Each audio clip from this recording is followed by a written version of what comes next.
This is the KoperCrabb Podcast. You did it. Good job. I'm Cheney Crab. I am Naveen Copperweiss. Sorry, I'm already You screwing it up. executed that really well. Yeah. Hell yeah. Joel, cheers, up, man. guys? Good to see you. Yeah, thanks for having me back again. Hibiscus. Fuck yeah. Joel Hibiscus on the podcast. Joel Horner, everybody.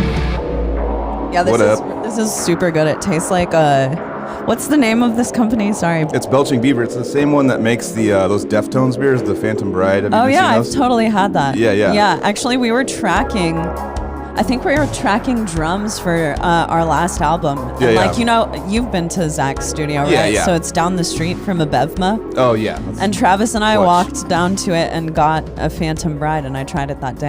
I was actually, so shout out to Pat who hooked it up with Belching Beaver. He noticed my Shout out to Pat. Look, Yeah. Joel, you can hold it up to the camera Actually- now. Hold it up. Watch. Hold Yeah. it up here. We It's gotta do high this def. every episode. Look at this. other way. Yeah. Well, it zooms in. Look at this. So yeah, Pat fucking noticed my. Oh, look at that, dude. That is nice. Oh my That god. looks fucking So sick. Pat from Belching Beaver noticed that I drank a lot of seltzers on the podcast and was like, "We make a seltzer. I think you might like it." And he's like, "We'll semi-endorse your alcoholism through." Nice. Yeah. And I was like, "Fuck yeah!" And I love those Phantom Brides and stuff too. So I was like, and I love the Deftones too. So I kind of have to like it. Same, yeah. Yeah. I know. It's like it tastes better because of the logo. Oh yeah, it's really good. Wait, what's the connection to Deftones? Because Phantom Bride, it's a Deftones beer. Oh, okay. They have like 4 different beers. They have I think I brought some Ohms for the last album beer. It's like a cool shiny Wait, you beer. have some with you? I think so.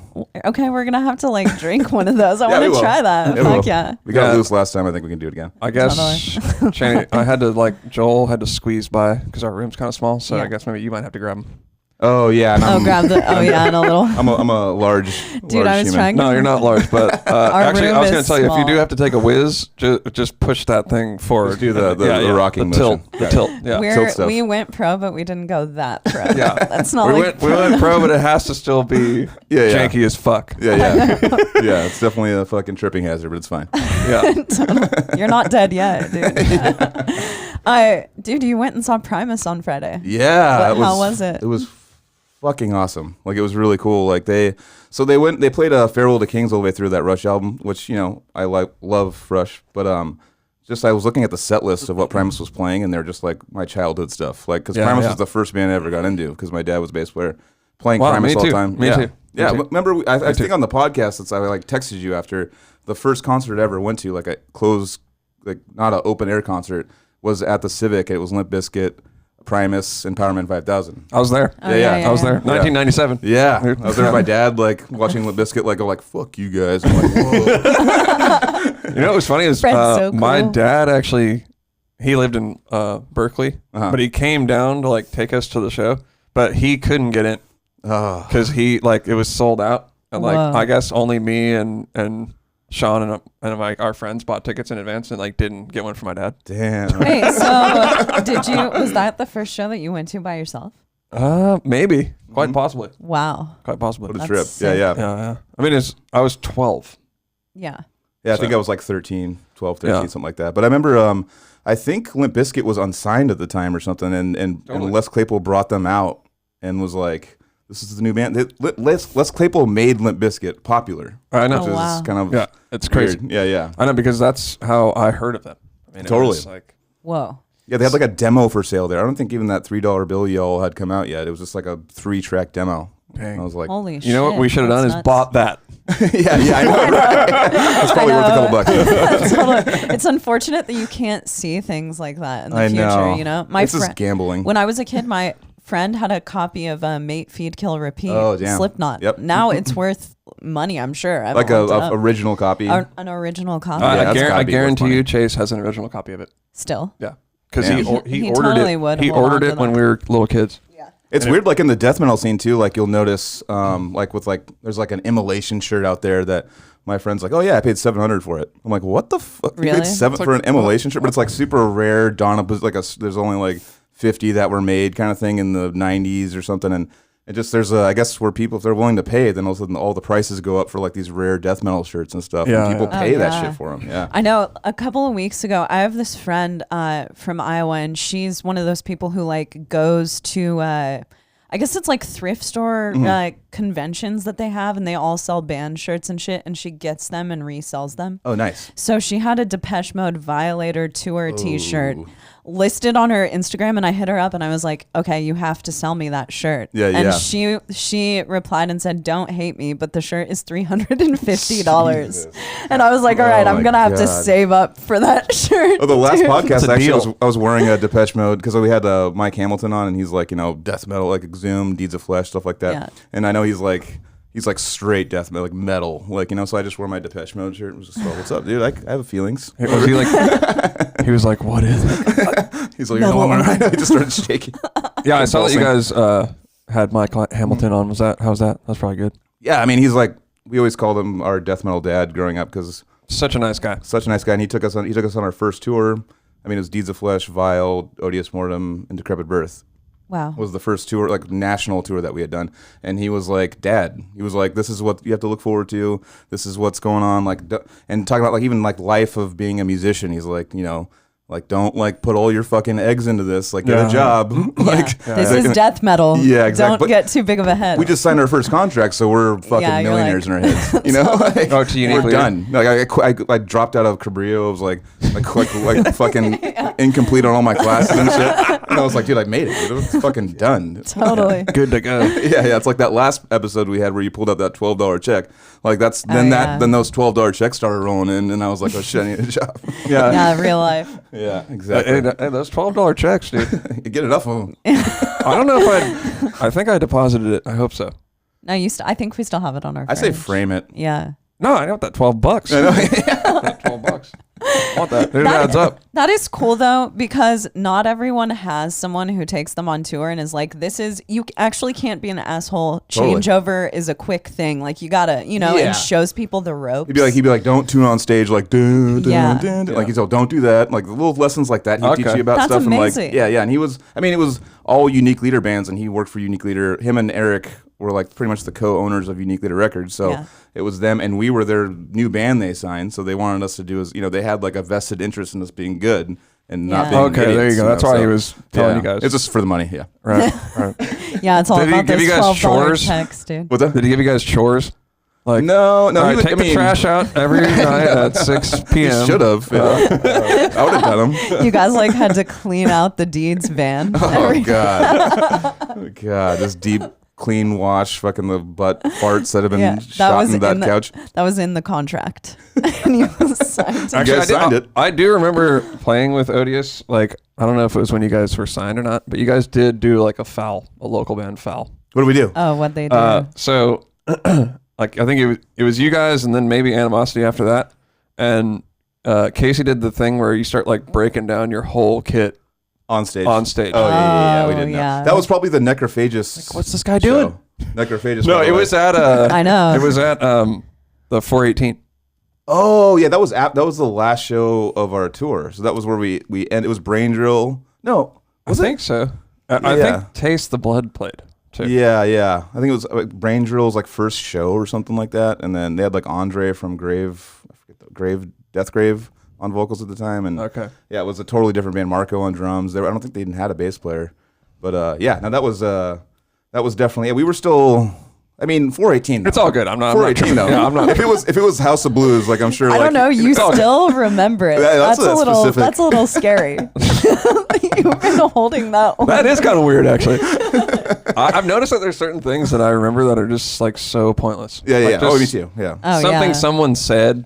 Of course. Like when I was 5. And then important shit's just like gone. Yeah. I know. Right away. Well, all of that stuff that you're talking about comes out if I eat like one too many edibles. Then I'll start thinking about all of the wrong things that I said. Like when I was 4 years old. You don't smoke weed, right, Joel? I mean, no, not. I mean, I have recently, but I don't like partake regularly. Usually it's like maybe like end of the night. Like I don't want to go too crazy drinking, and like once a month or 2 months, I'll just take a puff or something.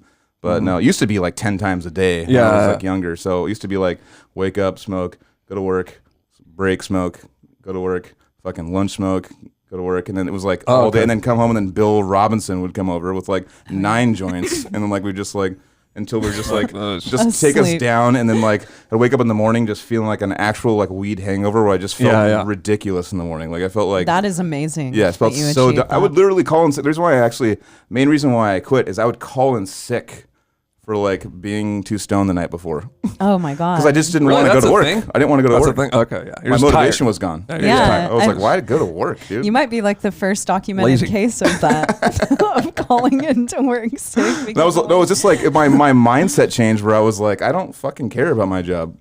And just like, that's not good. I know. That's why I started like, I'm like, all right, maybe mellow out a little bit. Because it was like all day we like, we had a bunch of it because we were moving a bunch of it, but so it was just like a lot at once, and there's a bunch of like there's like just pounds and pounds at our house. This was like 10 years ago, and it's just like all the weed was there, like you can smoke constantly if you want to, and I would just do it, and it started. I noticed the mental effects it took, and then I had to pee for a job, and once I peed for the job, I was like, all right. I went through a month without smoking, so I don't really need this. Anymore. Absolutely. I feel like that's something that not a lot of people talk about. And we all know I love smoking weed, so I feel like I can talk about this. Weed doesn't have the same like mental effect on every single person. Totally. It's not good for everyone. Weed is a very harmless thing. Totally. As for most of the people, I feel who I don't know. Have you ever seen Reefer Madness? Doesn't seem so harmless. That's a documented case, a double-blind study that was done on video. Totally. Beg to differ. So it's really harmful. But it's like weed can fuck people up. It's not good for everyone. Like, I don't know. I've seen a couple of my friends like hop out of bed and take a huge dab in the morning off of a nail. And don't get me wrong, I'll take a dab in like time and place. I would not do it all day because it gets me super fucked up. Yeah. But if you're like waking up and a dab is like your thing all day, it might be. I don't know. That's like that's basically the progression of like going from like, I wake up and have a beer to like I wake up and like down a half bottle of whiskey in the morning. Now. Right. Yeah. It's like because it's I remember taking my first dab like when they first were becoming a thing in like 2013 or 12 or something like that, and I was like, I was smoking all the time, so I'm like, I'm not a wuss. I'll take a dab. Oh, totally. And I literally just took this dude. Gave me this humongous one, and my fucking legs stopped working. I literally had to like I coughed for 30 minutes. And then my legs stopped working, and I was like on the ground the rest of the night. Like literally couldn't walk. I bet. That's the thing about dabs too. Everyone swears that they don't make you cough, and they're way easier of a hit to take. Jesus. It never fails. Anytime I've taken a dab, I cough my fucking lungs up. I remember the first dab I took. We were opening for The Contortionist, and we were behind Studio 7 in Seattle. And someone came through, in Seattle with a bunch of dabs. That was the first time you did a dab? That was the first time I did one. Wow. Before you played? It was like way early in the day. Okay. We had kind of just pulled up. Yeah. So I took she a just woke dab. Up, actually. Now that I'm talking shit about people. So I rolled out of the van and took a dab right away, basically, and coughed my lungs out and totally had a huge anxiety thing go down. And I love smoking weed. I'll do it all the time, but there's something about a dab that will send me over. It's the same thing with too many edibles. Too many edibles will... I just can't do that. My anxiety kind of went away when I stopped smoking because I used to have pretty bad anxiety to the point where I would smoke and then like I'd have to go stand outside for like 30 minutes by myself and just take deep breaths of like cold air. Like, so I don't know why the cold air helped me. I was just like, all right, calm down. And like all my friends are in there. They don't know I'm losing my fucking mind. Like, I'm actually that's cool, man. We're good. Yeah. I was at the furniture dome looking at Dominican. Yeah. So I'm going like, all right, should I go there? What's going on? Like, is this going to be a thing? Like looking at the hospital, Dominican hospital, and like just like actually thinking many times like I should just go walk over. I think I'm like having a heart attack. Like because my heart's just beating like anxiety. And then I stopped smoking and then that all went away. And I'm like, okay, well.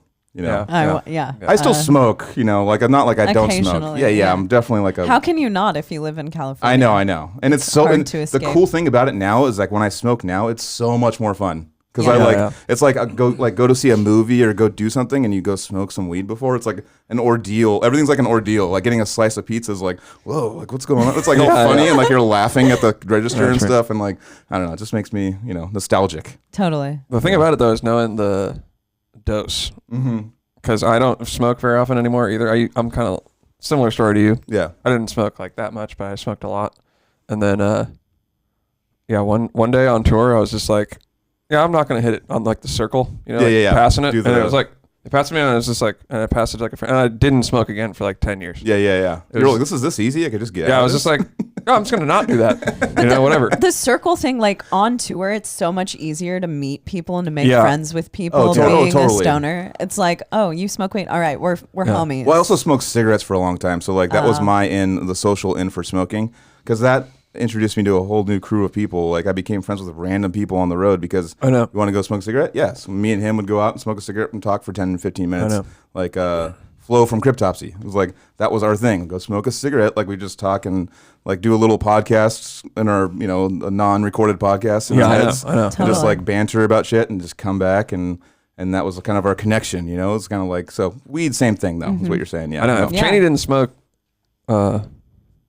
weed on tour, probably wouldn't know like anybody in Entheos. Yeah. From that era, Totally. Because I'm just like people will say that I'm mean or something. Like they look mean. Well, I do the Juul thing now just to kind of pretend like I'm still cool. Oh man, one night I was driving the van in Florida overnight, and I got one of those to keep me up all night because smoking will like keep you awake. Totally. Smoking weed keeps me awake. Yeah. So I got one of those and smoked it all night, and the next day I threw up the entire fucking day. It's really bad. I don't know. Yeah. I mean, actually, what's actually pretty funny is that this morning I woke up and was at a friend's house and watching football. And because I'm all into football, you guys know that. But like I was watching I'm gonna have to get into football, actually. No. Yeah, I mean, I got Trevor hated it. Yeah. He was like, I've gotten girlfriends into it. They're like, fuck that shit. Like, not into it. Like, I hate sports. So dumb. And then, like, next thing you know, they're like buying jerseys and shit. Like, I'm like, dude. No, but they have a campaign. The anti-cigarette. It's called like Truth or something. Yeah. So they have with these now. They have a new campaign. They call them depression sticks, and they say that it causes anxiety and depression.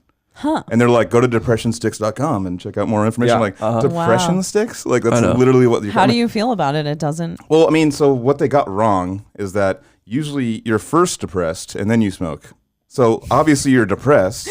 Yeah. Like you smoke when you have anxiety and you're depressed. That's why you smoke. That's like, there'd be times in my life where I'm like super stressed out and I wouldn't be smoking, but I'd be like, I need a pack of cigarettes right now. And I just go run and just start smoking. So it was like anxiety or depression or something like that. Just need it now. It's like studies show people who smoke are depressed, but it's like, because depressed people smoke. Yeah. They just misconstrued it. They just, they got it backwards. But I just love depression sticks. That's their new like campaign. They're like, it's depression sticks. That makes sense. Don't worry about cigarettes, dude. Just worry about, depression sticks. Well, I've seen those ads on like YouTube and stuff, and they're pretty ridiculous. I think it's big tobacco that's doing it because they want to shoot these down so people go back to cigarettes. I think is what's going on.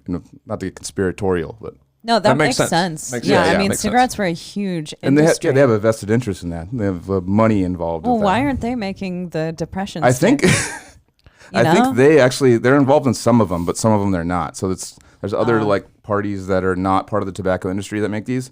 But then there's like, I think Juul might have gotten bought out recently by like, Philip Morris, something like that. But of course, I've tried the vaping stuff, not the Juul, but like a normal one, and it's pretty cool. But smoking a real cigarette is way better. Yeah. I don't know. I think that maybe I'm allergic to nicotine because now that I'm thinking about this, one of the first times I binge smoked because my parents smoked when I was a kid and they smoked Marlboro Lights. Oh yeah. So they left one night and I cooked a bunch of eggs and smoked an entire pack of cigarettes and I threw up all of the eggs. Yeah, I mean it fucks up your stomach a little bit too. Like it's always kind of like, usually people that smoke. I mean, when you smoke, you usually maybe have to use the restroom after. Oh really? The long way. So like it like makes,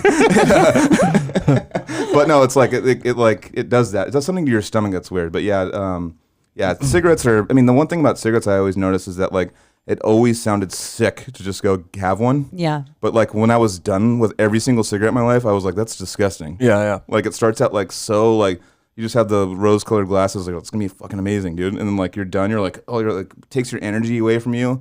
And you stink, and like you're just the stinky part. I always wanted to smoke. Yeah. But it looks super sick. Every time I did it, I was like, that's pretty cool, I guess. Actually, nowadays I see people smoking. Like, what are you doing? Yeah, it's like that's insanity. Me too. Totally. I want to go up to them and like smack the cigarette out of their face. It's insane. Yeah. But I mean, Cheney and I smoked a couple cigars yesterday, dude. I like a nice cigar. No bullshit. You don't inhale though, right? You just take take it in your mouth. You just taste it, and you accidentally inhale sometimes. I did yesterday when I hit because you had like a better hitting one. And I smoked it too hard and I hit it And dude, I was high for like the rest of the night. That's another thing, the head high that you get from cigarettes. That like when you don't smoke that often, it's like a high. It's like an actual high. Yeah, see, so I like in watching a lot of classic rock documentaries, all of them were smoking cigarettes all the time. Yeah. So I started to wonder the other day, like, is there something magical to smoking cigarettes while you're making music? That's the same thing though. It's like they're already cool. And then they're doing that. It's like, and they're like, True. even already they're not good even musicians. Exactly. They're not even hanging out anymore. They're like playing on stage and they're smoking while they're like soloing while having a cigarette and like putting it in their like strings. And it's like nonstop. Like I know. Because Zappa would do that, right? So I will wonder when I see videos of him doing that, like, wouldn't it float into your eyes and like burn your fucking eyes? You're smoking and doing a solo, you're going like, and it's just going like into your eyes. It sounds like a terrible thing. Like, it sounds like a nightmare. It looks so cool when someone like holds a cigarette in their lips, but it's actually a nightmare. Trying to get it out of your face. Like how do you do that? Because remember, you get smoke in the eyes every now and then. It sucks. It's not like it hurts. It happened to me today. Yeah, I was smoking a joint and it got in my eyes and I was like, no. You just go like, and I have to like rub your eyes forever. Like, how do they not do that? Maybe they have like, I don't know, contact lenses on or something.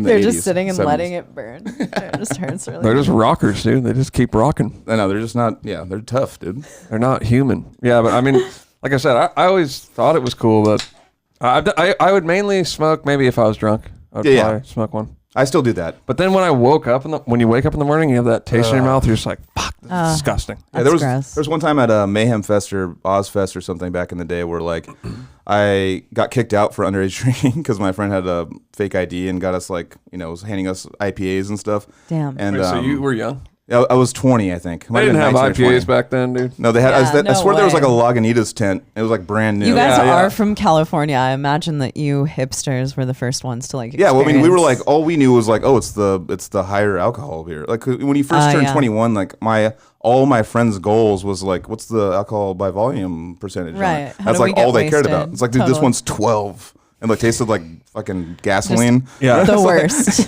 But like we're like, dude, showing off to everyone like, dude, it's 12. It's like it tastes like I still do that. Yeah, I do that too, but it gets me into trouble. But back in those days when an IPA was kind of like a novel thing, I guess it still is, but that meant to me like just it was gross tasting. Yeah. And I honestly still don't like it unless it's like a hazy one or whatever. There's very specific beers that I like that when they're a high percentage that they taste good because, I mean, nowadays they're getting better at it. Yeah. But anyway, sorry, I interrupted your story. You're at Ozfest. So Ozfest. So I was smoking Parliaments at that. My friend had a pack of Parliaments. Yeah, those are definitely cool. Yeah, and I like at the time. Remember back in the day, those were like the cool cigarettes. Yeah, those are like a recessed filter.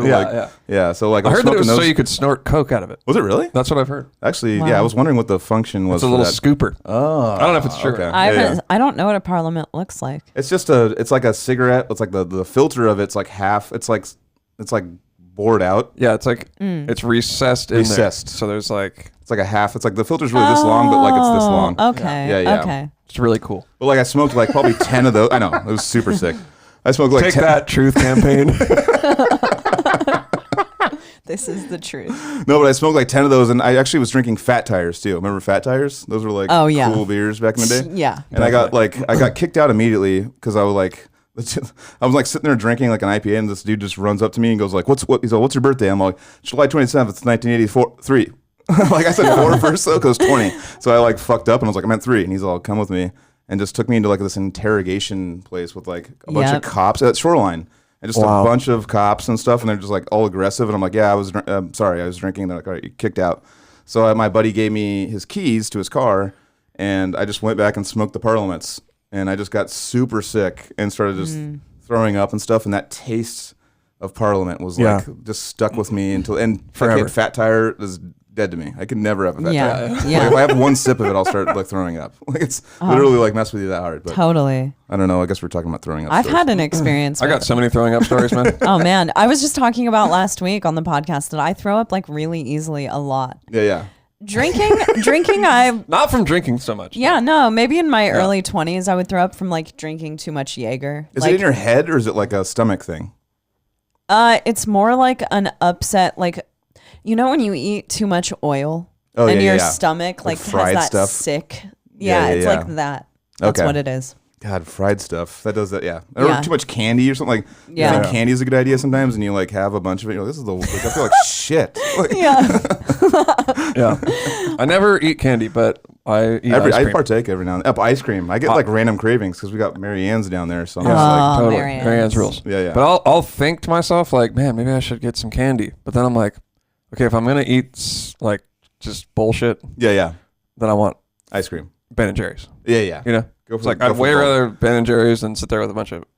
The only candy I like can't do is like that's Skittles. Like maybe Skittles. I like Skittles. I like all candy. But like hurts your teeth and shit. I don't know. Yeah, and it's just that's my thing. And I noticed this like when I was a fucking kid with Jolly Ranchers because you would always get those at school. And if I sucked on those for too long, my teeth just hurt. What is that? Why does sugar like hurts my teeth? Like I mean, because they're like completely disgusting. Made out of like all because there's a bunch of holes in your teeth that you haven't checked out.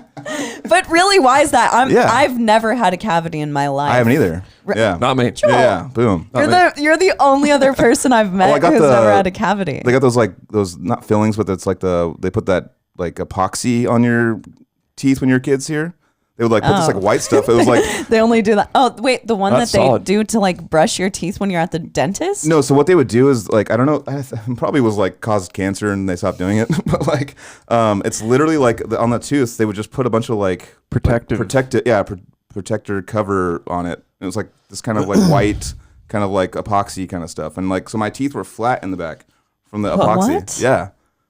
This sounds like a crazy. Yeah, I don't know about some that. Aptos hippie shit. Yeah, that's some weird shit. Are you sure you weren't like abducted first? What else do you remember from this encounter? It's like the fucking dentist sanded down my teeth or something. I don't know. They were just all flat my whole life. I mean, it stuck for like 6 or 7 years. What? Yeah. Wait, so the epoxy was flat in your mouth? So it made my back teeth flat basically because they would just fill it with like this white stuff so it would not be able to. Cavities couldn't get in. Yeah. Mm-hmm. And it was like a preventative measure. And whoa. Yeah.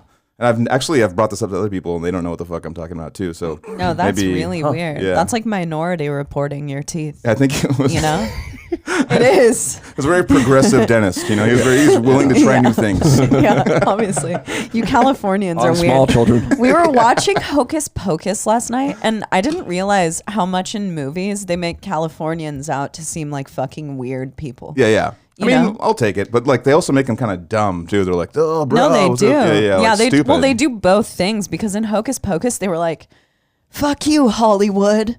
And Hollywood was like all into Grateful Dead and, you know, it was like that kind. But yeah. He wasn't so much like the stupid, like surfer type guy. But yeah, there are two types of Californians. And one is like a totally like oblivious dude who only listens to the Grateful Dead and the other one surfs. Yeah, it's like it turns everyone into like I guess like California. A California dude is like Bill and Ted. Like we're just Bill and Ted. Yeah. Like totally. It's like a Beavis and Butthead surfer like kind of style. Like which some of you do talk like that. I miss those days when in movies everything was like more simple. Yeah. It was just like the California guy is Spicoli. Yeah. You know, Totally. It's like that's funny. I don't know. I think that's funny. But that's like dude. Quick Spicoli story. My buddy, like when I was a kid, when I was a little kid, I know, a random segue. But like when I was a kid, my buddy would be able to buy alcohol as a child because like he made a fake ID in Photoshop or photo class or something like that. Wow. And it was literally a Jeff Spicoli ID. And it just had his face on it. And he just used packing tape to laminate it. And this worked. And they at the place over in Aptos, they were like, yeah, it's fine. And just never asked for it again. And so like he was the guy. Like he was now the guy. Good call on that. Is the place in Aptos still there? And that's why you didn't say the name honestly, of it? I'm not going to say the name, but I totally know which one it is. Yeah, exactly. It's the one closest to here. So that you would go to for alcohol. No, no. That place used to get chapped too all the time. That actually got for underage drinking when I was a kid. That place, but that actually just got bought out and they just fired everyone. So I don't go there anymore because they fired all the people that when I was like a little kid were there and they were still there. And they're all of a sudden like it's all new people and like they're like, oh, we're changing everything around. They just let them all go. And so I'm like, all right, I'm not doing Seacliff Liquors or whatever it's called, Seacliff Market. But that's not what I was talking about. Okay, I was talking about a different place. No, this place is over by Nicey Marks. Okay. Okay, this place isn't that far. It's All right, calm down. It's also different management. Before you give out their it's different entire management as well. address. The guy's gone too, so it's yeah. It was one dude though that would like Anyways, that was he knew what he was doing. Yeah. Well, of course. Yeah. Thank God for him though. Yeah. What a saint. I know. God bless him. God bless him. Yeah. Good thing he didn't get arrested. Yeah. I mean, I feel like there was just people walking in that were in high school and just like walking up like all the tough guys. And the guy was like intimidated by him and would just be like, yeah, here's alcohol. I swear to God. Like, I would be intimidated by a bunch of kids who were trying to get drunk. Yeah, they were like, too. like on like, steroid surfer guys. Like, yeah, dude. they were Spicoli. They're trying to fight too all the time, you know? So it's like, yeah, so it's like, here you go, buddy. Exactly. I'd rather get arrested and go to jail. And they're like rich kids too, so they could probably like fuck you up and like get away with it with a lawyer or something like, you know. So are there a lot of those? A lot of rich kids in Santa Cruz? There was growing up. There was like this kind of surfer community that was like, there was a certain group of surfers that were very aggressive and would get away with fucking doing crazy stuff because they had, I feel like, because they had like their parents were very important people in town and like were help running the, you know, part of the main part of Aptos or something like that, and they had mansions and shit, and like they were not to be fucked with. There'd be stories of people like going to parties of people they don't like and like wrecking their house and then like stealing their car and like throwing it off a fucking cliff or something and just get away with it. Whoa. Yeah. Wow. Well, a child did get stabbed a few weeks ago at Aptos High. Yep. You know about this? Yeah. I have my friend who works there sent me a video of it. It was kind of funny. Whoa. Whoa. I don't know if I was that's released actually yet. out and about at that time. Oh, really? And I saw like a ton of cops going down there. Yeah. And I was like, I kind of like followed Wait, them. because on this same day, I was at the laundromat that's up by Nob Hill. Okay, yep. And I left while my clothes were in the dryer and all of my clothes got stolen. So I called the cops. No. Okay. Her clothes got, she's like, Naveen, will you go get my clothes? Yeah. I was going to, That's always my nightmare when you leave. Like back in the day when I used laundromats a bunch, my nightmare was like, I'm gonna go get some food real quick and someone's gonna steal my, but it never happened. But I never like, thought that would happen. Yeah, So yeah. she's like, oh, because I was like, I'm going over to the store. Will you get my clothes? I'm like, yeah, sure. I go over there and I'm like, yeah, your clothes are gone. They're not here. And so I started talking to everybody there. They're like, oh, some guy with dreads in a Jeep with a Hawaiian license plate. I knew exactly who he was. I saw him before. And I'm like, wow, you guys couldn't have like stopped him. You know exactly who he was. Anyway, so I was like, it was right after Cheney got into the accident, you know, and I was like all emotional, and I was like, I'm gonna fucking kill this guy. Yeah. I was like, I'm going to kill him. Yeah. And so I like took like this hammer. A hammer? Yeah, I had a hammer. Oh, you were actually gonna kill him. Yeah, I was like, I was not beat him up, but just like no, I was gonna. I was like going crazy. He was going I was claw like, side. I was like, no, dude. Yeah. And so I had this hammer and I had it on my lap, and I had pepper spray on me too. Yeah. And I was like, I'm gonna fucking get this guy. I'm gonna fucking get him. And I was driving around, just like patrolling around, and I fucking saw him. Oh, I saw the car, and I was like, I did a U-turn at the stop sign up by like, you know, and you go through Capitola Village, and then you go up the hill. Mm-hmm. So at that stop sign over there by the mobile home park, I like ripped a U-turn. And I don't know if that like set him off or not, but he like took off, and I was like trying to chase him, but he got like a bunch of cars ahead of me. And then I was like, all right, I'm going to get him. I'm going to fucking get this guy. And then I don't know what I would have done if I even caught up to him. But anyway. You're like, hey, listen here, mister. But so when we got to this particular stop sign, he was just gone. And I was just like. He felt the heat. I know. And I was thinking about how it's hard to chase someone down in a car. Yeah, it is. Like, you just look the wrong way for 1 second, and they're just fucking gone. Yeah. And I was looking around, and I was like, I'm pretty sure I remembered his license plate, though. You did. Say it on the... No, actually, I called Cheney while I was chasing him. Because I was like, Cheney, I got him. But I was on the phone with the cops on the other line. I was like on the phone. I was like, call the cops. Fuck him, dude. Because if he stole those clothes, he's probably doing something else illegal. Totally. He's probably got other stolen shit in there for sure. Exactly. That motherfucker has my all over violence unimagined cannibal shirt. Yeah. That happened at PsychoFest. Someone at TSA just, so I was leaving PsychoFest and I was going through TSA and this lady at TSA was like keeping me for an unusual amount of time. It was kind of weird. I was going through the scanner thing and she's all, pull up your pants, like all like mean. And I was like, oh, is my butt out? Is what I said, because I was like, is my ass out or something? And she's all like, it wasn't though. That's why I was kind of being like shitty to her a little bit. But I was like, she's all, no, higher, and had me pull up my shorts to like my belly button, and then fucking did that, and then I like finally get to the fucking X-ray thing, and my bag's gone, and there's another guy's bag there, and so it was a mistake that he just. Did they look similar? No, bags? I mean they were both black, but like mine was a brand new bag, and his was like this old piece of shit that was like overflowing with stuff. And actually, funny part about that story is that. So we go to TSA, they take the bag over, and like they're trying to find my bag, but they're just like fucking around on the computer. Yeah, that's what the cops did with my clothes too. They gave me like a case number, like here's your case number, idiot. Like you're not gonna find Never it. Never happening. Yeah. But they open the guy's bag. First shirt they pull out is a Decrepit Birth shirt. No fucking way. I'm just all like, what? So, are you kidding me? So he contacted me. Because I had something in there with my name on it, and he contacted me and was like, "Oh, I got your bag. I'm so sorry." He wasn't that sorry. He was just like, "I got your bag. Did you lose a bag?" That's what he said, and I was like, "Yes." And he's like, "No, well, I know." And I didn't lose a bag. You took it. Yeah. And it still like hurts my soul today. I told him like yes, because I had a bunch of important like nostalgic. Like the Murray jerseys, I had like 4 of them in there, and like all that shit. So I was like, "Fuck!" Like that's like shit that's like custom made by one of my best friends. That's like I really want that back. And so like I'm like I'll pay for shipping. Just so this was after you already went to where you were going, or so I was coming back from PsychoFest, going back home, and dude took my bag. Got it. And so he contacts me, and I'm like, "Cool, here's $50. Like send it to me." I was like, "Just give me. I want my bag back." What about you? You didn't take his bag? No, I mean they wouldn't let me because it wasn't mine. Oh, you didn't? Yeah. Well, it's like, come on. I mean, swapsies. I know. That's what I mean. That's out of the fucking exactly. deal. That's why I wanted it after. But no, it's still. So it's still. He sent me a receipt. It's got a tracking number, all the things, and it's been 2 months, and it's still in transit on USPS. So it's lost for sure. So it's gone. Yeah. I'm just like, let's strike it up as an L. But actually mentioned that briefly on the podcast, and fucking Murray's a G, and he's like, he's just all like, dude, I'm already ordered you all new ones that are on the way. Dude, actually, Murray is making us Entheos jerseys now. Yeah. Oh yeah. Okay, so he sent me like an email about it. Yeah. And I was like, this dude's account got hacked. Oh really? You know what I mean? Yeah, it just seemed real weird. Yeah. Out of the blue. It was totally out of the blue, and just kind of. Like I could have. It's just a random thing to ask somebody. Like, hey, I want to make you a custom jersey. Send me your address and what you want on it. Yeah. And I'm just like, that's a really good scam. If it's a scammer, you know what I mean?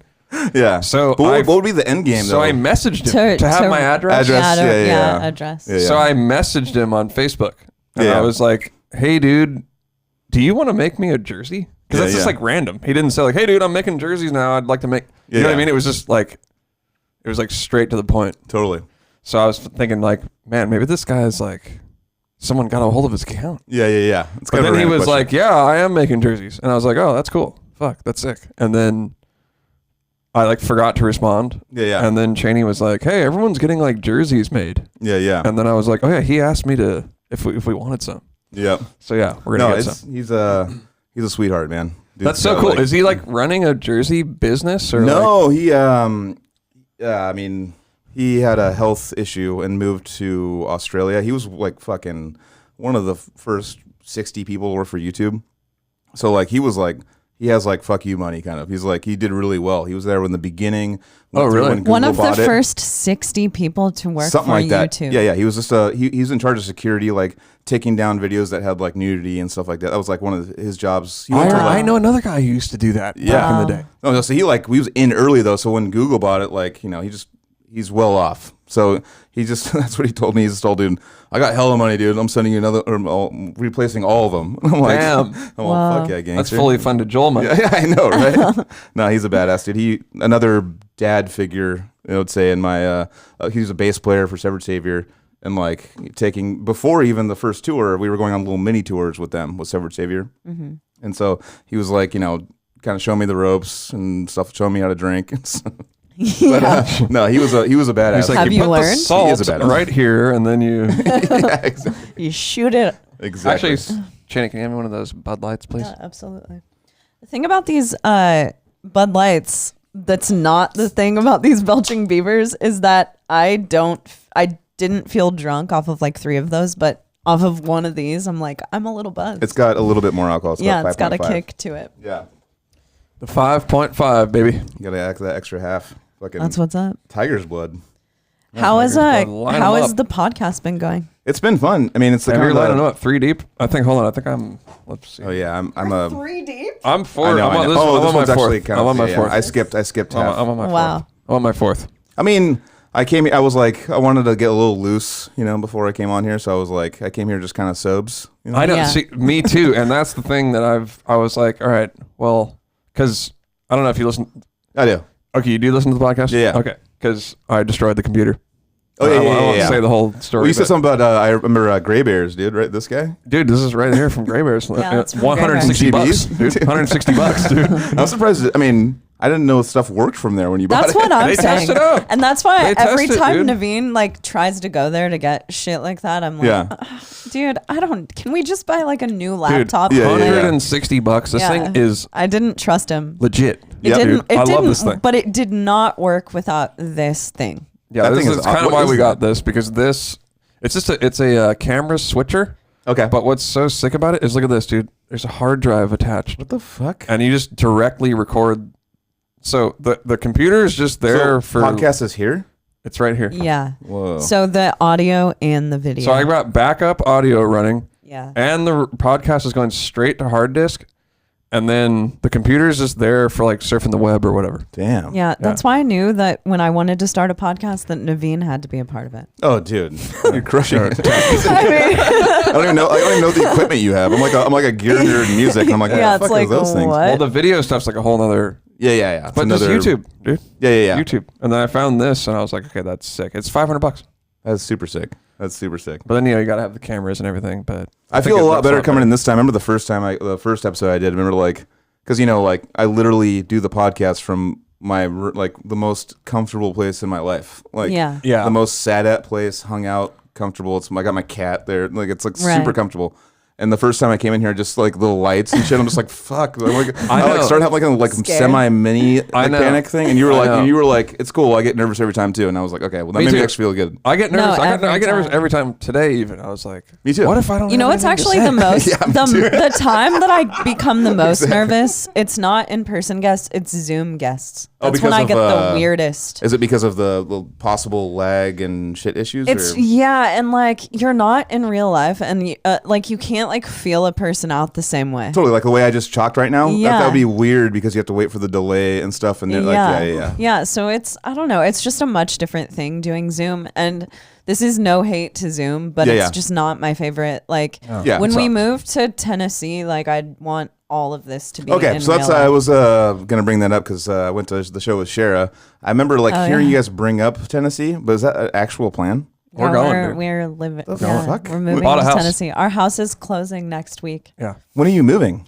December. We're gonna What the fuck, leave it's on that the quick? 24th. Yeah. Yeah. So Kinda you're crazy. gonna have to come to Tennessee, Joel. I'm I'm down. I'm not super fucking down. joking. You're I'm super fully down. funded. Come to our house. All the Whitechapel boys there too. It'll be a fucking great time. We're living down the It's gonna street. be sick. Do you know Mark Lewis at all? Do you know him? No, I don't. Oh, Or okay. maybe I do. Yeah, we're living. You guys would get along great. But Evan, he Evan lives there. we're moving to the same town as him and Evan as well. That's Mark awesome. actually lives a mile away from the house. Yeah. That's a crazy move, guys. I know.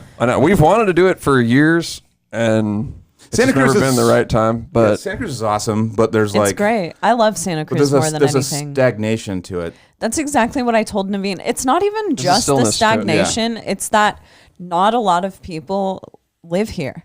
So when you're around a lot of people, especially a lot of people who have the same goals as you do, you get way more motivated. Totally. You know? So in Nashville, we know so many more people than we know a lot know of people here. there. Yeah. It's crazy. Well, let me know how it goes, because fuck. Yeah, you're that'd be looking to tight. move? I mean, I'm not looking to move, but everything's when going you start great. looking at prices of everything, I know, there, you're I like, know. I'm It's thinking gonna about look moving. really Well, good. Shara was even bringing up fucking I Nashville know. looks sick. I know. And I was like, oh fuck, Say you it, guys are dude. gonna move? You're gonna Joe Rogan me and bring everyone with you, kind Oh of thing. man, I mean that would be my dream. That's kind of my. I want my Chase goal. to go too. Yeah. I mean, we want. This doesn't change that we want Chase to go and tour with us. Totally, so totally, it's totally. it's a whole thing. Once you start looking at, like I said, once you start looking at house prices and the cost of everything there, Yeah. you're just kind of like. It's so much cheaper. I feel like I have to even though I have a beautiful place I'm living right now, I feel like I have to steal this place now. Yeah, you're not the first person. You're like fifth in line. Okay. Fifth in line. So many people have asked me like, you're fifth, but you might be the most realistic option so far. I mean, I don't want to. It's a kind of a good deal. But I want it. It's kind of a good deal. Yeah, because this is a sweet place. I don't want to go to waste, or not to go to waste, but like to fall out. To go to someone who's not the homie. Exactly, and that's like what the furniture dome. Shara took it from me. Like that was like she found out I was moving, and she's like, "What the fuck? Like, can you get me in touch with the real estate, whatever, blah, blah, blah," and took it for 9 years. And it was like a staple, and it was fun. I would love for our house to go to one of our friends because it's just, I mean, it's like the best place ever. It's so like far away from people and it's affordable, really affordable. No, I'm definitely going to visit you guys. A dude heard the podcast last week and like messaged me and was like, "Hey, do you think I could rent your guys' house when you guys move?" It's like that's why we're moving. We can't afford this place. Yeah, it's like to buy this place. A super good deal. That's what I'm saying. I could tell. Like, I mean, I think you told me that a while ago that like it's like for what you guys pay. Like, if you match it up to anything else in town, it's like not even close. I know. Like because I think it might be a little weird that like we don't have neighbors and stuff. But for us, it's like, are you fucking kidding me? You know, like when I walked in here, I was like, dude, Cheney, I think we could play drums here. You know, it's perfect for you guys. I mean, you guys shouldn't leave. Yeah. We do have neighbors at our new house. But, I literally thought I was gonna like I told Trevor before I walked out, I was all, I'm gonna fucking, because I didn't know the Nashville or the Tennessee thing was a thing. I thought it was an idea. No. Oh, no. And Cher's like, they're moving there, and I'm like, well, Cher sometimes gets a little excited. Yeah. So I was like, because we had a big, we drove to Berkeley together. And she's like, no, they're for sure moving. And I'm like, I'm going to talk to them. But I'm also going to bring it up like on the podcast randomly. And hopefully they haven't brought it up yet and just put them on the spot. But you guys just brought it up. And we brought it up last week. Yeah. Well, it's been a thing for like, it's been confirmed that we're moving for 3 weeks. Okay. Yeah. Okay. Like I said, we've wanted to do it for years. It's never really materialized. And then Nashville is pretty fucking sick. I like Nashville. Dude, it's amazing. Have you ever been, because have you ever spent like, I've been there for like I did the Whitechapel thing. I was there for 10 days. Yeah. Mm-hmm. When I went there for the Whitechapel recording, and like I was recording with Mark every day in Nashville proper. Yeah. I was just like, man. You have jobs and shit lined up? Or it's like I never want to leave. Like, what are you going to do money-wise? That's a move. So my job actually, one of the companies that I work for actually hit, like I told them firsthand I was leaving. Yeah. But then they called me. And we're like, hey, we want you to. I'm actually moving up. Oh, damn. Yeah, I'm moving up. Jesus. Yeah. You got to leave. Yeah. It's I'm like actually more money, up. cheaper. Yeah. Like, yeah. No, I know. Yeah. I'm actually moving up and moving to Nashville. So it just worked out fucking beautiful. Damn. I'm obviously sad about it, but yeah, no, I when we get in this 30s and late 30s and stuff, like, I totally get it. Like, that's whatever is going to be better for like a sustainable, more money, bigger house, all the things, and like more stuff going on. Like, it makes sense. Like, I want to like be mad, but I can't. And keep more of your money. And the thought of like, I didn't realize until I moved to California that a lot of people in California don't actually think about the thought of owning a house. Yeah. It's not a huge thing here. Yeah. Where I come from, that's like what everyone does. But the option to own a house is so much more sustainable for us in Nashville than it is in California. And it's like, if that's our second choice, then that's where, it's literally like the house that we're buying, it's double the cost here.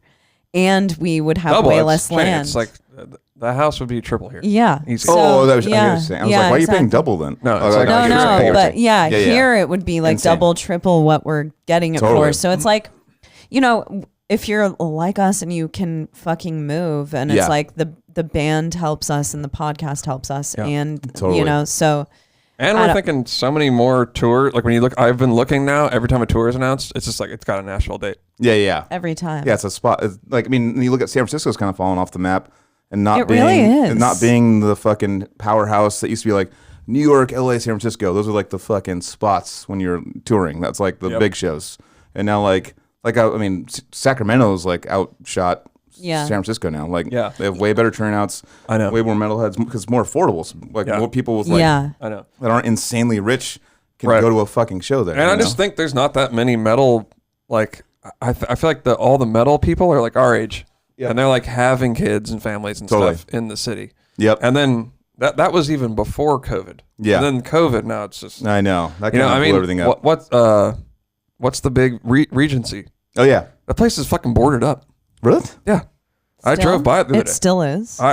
It looked boarded up. I went to Parkside the other day. It was actually it was kind of sick. Yeah. Really? Yeah. Oh, you went to a show there? Yeah, I went to Cartilage and Ontogeny.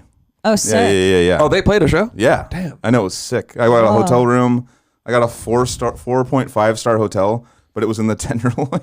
Okay. And so I was like, dude, I walked in, it's all sick, but outside there's like dudes like using the restroom on the sidewalk like both ways and shit. And I'm just like, Jesus, San Francisco's way too much for me, and it's fucking I so couldn't, bro. I couldn't. It's crazy. That. It's like fun to go travel to real quick and like do a night there, but like and remind yourself of why you don't ever live there. Yeah, actually, Cheney and I had like our designated like spot that we used to go stay out there, like a hotel, and it was like $100 a night. What is it? What's it called? It's called Hotel Beresford. Yep, that's it. Okay. They give you a bottle of wine every time you stay there for too. $100? Yeah. For $100, yeah. It was always $100, and it was like, so if we would go to a show there or whatever, we'd go stay up there, and it was like really fun. Yeah, it was really, really fun. But that was 5+ years ago, I'd say. Yeah, it's probably like $190 now. I don't know. Yeah. But I don't know, because travel there might be diminished. Totally. I have no idea. Oh yeah, because there may be more demand, or they have to lower. There's less demand, so they need less demand. I don't know. Yeah. Do you guys think that's why there aren't as many metal shows there? I think so. I mean, it's even like Santa Cruz. Like, if you guys were to move here, let's say if we could take a time machine and go back to like 2006 or 7, there was like a sick metal scene here. There was a bunch of stuff going on. Yeah. And like 100%. So when I moved away to Sacramento from 2016 to 2019, something like that, and I came back, like, I moved away once for a year before. I came back, everything's exactly the same. Yep. And they're like, but everyone was telling me, like, it's going to be so different, and it was totally the same. 2016. The same in what way? Like with the shows or just everything? Just everything. So, I came back in 2019 after leaving for 3 or 4 years, and, like, came back, and, like, everyone was fucking gone. Like, it was, like, looking at, like, once I, like, got in the place and stuff, I was like, the funding was coming in. So I was looking at fucking houses, and I would just look at houses, and it was like a comedy routine to look at houses. Like, I'd be like, 720 square feet. Okay, 900,000. That's it. Yeah. It's like, that's what I'm saying. Buying a house here just gets you, it doesn't help you. It gets you into a deeper shithole. Totally. It's not like everywhere else, buying a house gets you out of this like renting thing and spending a shitload of money. But here, renting is comparable to owning a house. Yeah. Yeah. So it's like, yeah, it's comedy. It's totally. total. Like when I first looked at like a Craigslist ad here of renting, I was like, "Is this a joke?" Yeah, it's. I mean, you guys have the jackpot here. That's why it's like another reason why I know. But also too, you guys, we're getting older. It's not like we're getting younger, so it's like might as well like shoot the shot now, get it done, buy a house, do the thing, like rather than just like what if the owner one day after the lease is done, like, hey, next month, get the hell out of here. I know, or he could say, they have kids our age. Yeah. Hey, my kid got a divorce. He needs to live there. Exactly. Sorry, But the owners are really cool here. Yeah. Really, really cool. Is it something about Pantera connection? They're metal. Yeah. They're metal. Yeah. They're metal. Oh, yeah. That's rad. Because we were trying to keep it secret. I was like wearing a button-up shirt. But now he thinks that Naveen is like the coolest person ever because he played on Machine Head. Yeah. And he like is really old school, so he like knows Machine Head, but he wouldn't know anything that's popular. Does he do? I don't know. He's all, fuck yeah, dude. So sick. I don't know. I don't know, but one night, the first night he came, we had like a party. We had a housewarming party. Sharon, did you come to that? No, I think I was in SAC and I couldn't make it or something. Okay. Yeah. So he came over really early in the night. And he was like talking to Naveen, and he was like, "Let freedom ring," and I like finished it with a shotgun blast. And ever since then, he's like, he thought we were the coolest people ever. Oh damn! Yeah, but then he would, like when I did that Machine Head thing, he'd like text me like, "Damn, dude, you did a great job on Machine Head." Fuck yeah, dude. That's so sick. Well, that's like so sick. Your landlord is like, that's what I'm saying. Like the perfect alignment here is pretty tight. That's what's cool about Santa Cruz, though. Yeah. Santa Cruz, you're gonna just. There's something about it. I don't know. It's the energy. You're going to just like gravitate towards the people that you need to. No, I feel what I'm saying? That's what I'm saying about the change from like 2016, 2019 coming back here is like, I feel like that energy is kind of like fading. Like I don't feel like it's the same as it used to be. I mean, obviously like I'm hooked up because it's who you know in this town. It's definitely so like that. It really is. It's like if you want to go on your own and try to find something, you guys scored. Luckily, you can find like a metalhead dude with like a huge house and good prices and stuff, which is like, almost like a scam. Like, I know. It's crazy. Yeah, it's yeah. crazy. Like you would think it's like bullshit when you're like, really? This is this much money? Like, fuck. I mean, I don't know how much you guys pay, but it's probably not like normal Santa Cruz prices. You know, it's not. Yeah, it's not. But yeah, no. You guys scored. I mean, fuck. I mean, just don't move, dude. It's already. We're moving. I know. It's already done. God, no turning back. What's now. done is done. Well, congratulations on the house, though. Yeah, thank you, man. Thank you. Yeah, we're really excited. Seriously, we'll show you some like pictures and stuff after. I will definitely. Podcast, so. Yeah. I will definitely come down. Definitely. Yeah, I know. I'm like looking forward to that. You know, people coming. I'm just like, yo. I mean, why don't you move out? Yeah, I know. I'm gonna get the little tinge. I'm gonna go there and get the smell of it and be like, all right, this is fucking sick. And then, but you can move, right? You're working all online, right? No, it's probably like 40% online. Oh, so you're going in now? I go all over. I go to like Monterey and like, I mean, on our last podcast, you were just on. It was like it was computer all the time. It was still like lockdown-ish. Yeah. So it was like more acceptable to be at home all the time, you know. Right. But like my other coworkers are like going in. I'm just like at home, just like on the computer, like for all day, like in my boxers, like with like a nice like button-up shirt with like a tie, and I'm just in my underwear, like. You know, really? Which is I do it all the time. I've heard about that. Yeah. I do skilled labor, so there's you got to be there. Yeah. We'll see you there, dude. Totally. You know, like, totally. If I was bleeding out of my eyes, they'd be like, "Can you make it though?" You know, like that's true. I tried to call in sick once, and it was just like, "Yeah, it's terrible, man." But your boss was your dad. Yeah, it was my dad at the time. Yeah. And he was like, it was your father at the time, but at the time, he's since become not. I went on my own. I don't work for my your dad. dad's since become not your father. I was working. You are not my dad. All right, whatever, guys. Have fun. Yeah, I was working for my dad. Let's be fair here. Yeah. And I was like, I don't know if I'm gonna be able to make it, man. He's like, damn. All right, well, get some Dayquil and I'll see you here, brother. You know? Damn. Yeah. No, totally. Straight up, it's like. Jeez, but since COVID happened, when I had COVID, I got to call in sick. It was great. Yeah. I was like, I loved it. You're all got the thing, dude. I can't. Sorry, guys, have COVID. Boom. And everyone's like, please don't come in for weeks. No, like actually, one of the companies that I worked for like sent flowers. Sent me flowers. That's true. A really nice, really nice, hundreds of dollars flower arrangement. Yeah. But one of the things they do is sell flowers. Just to be fair. You guys both got it right. You didn't get too fucked up. Yeah, at the right? same time. You got like fucked up. Shani got like nothing. Nothing really happened to me. Yeah, and I got pretty messed up for a couple days or something. Yeah. I mean, when I had it, I was like, yeah, I could see how this would kill someone. Yeah, Naveen was hot to the touch. It was like scary. I was 103 temp. Yeah. Oh, damn. He was so sick that I was like, "Are you faking being that sick?" You really don't want to work that much? Yeah, really. You're really that sick. Because at first I was kind of stoked. I was like, "Yes, I got COVID. I can stay home for like 10 days." You know. I love that. Yeah. But then I got real sick, and I was like, "Man, this sucks." And then also it gets kind of like I had all the stuff that they talk about with COVID, you know, you know, the brain fog, you name it, smell or taste. Actually, that's the one thing that didn't happen. But that did happen to me. Oh, okay. With no other symptoms. Yeah. Not really. I had a bit of fatigue. Yeah. So I, after a while, after like a week, you know, I was like, because I stayed home for 10 days. I wanted to quarantine or whatever. Yeah. And I was kind of like, damn. This sucks. Actually, with me, I kept getting exposed to it. They were so, like serious about it that like if you got like, you were in the same office with someone that got it, they're like, oh, Joel, you got to stay home for 2 weeks straight now. I'd be like, really? Oh, darn. And it happened to me 4 times. Damn. So like, I just kept getting exposed. And I was That's like, 8 weeks. Yeah. I literally was like, oh, darn, like I have to stay home, bummer. And I just like, it was awesome. Like I loved it. Yeah. But also too, like there was a part, and I think I feel like I mentioned this on the last podcast, where if you stay home, like, enough time, for enough time, and you're working from home, and your life's at home, and your parties at home, and what your fun times are at home, it's just home always. Like it starts to get dark. It gets a little weird. Yeah. It starts going like I need to go in somewhere. Like my car, got a brand new car, and I'm like I haven't driven it in a week and a half. Like I'm just door dashing and Instacarting and getting like everything brought to me, and I'm just like living in it. But it's also like after a while, it's like it's sick for a week or two, but like not for months. No, after a week. Okay, it's sick for a week or two, and after a week or two, you seem sick. You know? Yeah, it's like, after a week, I was like, you know what?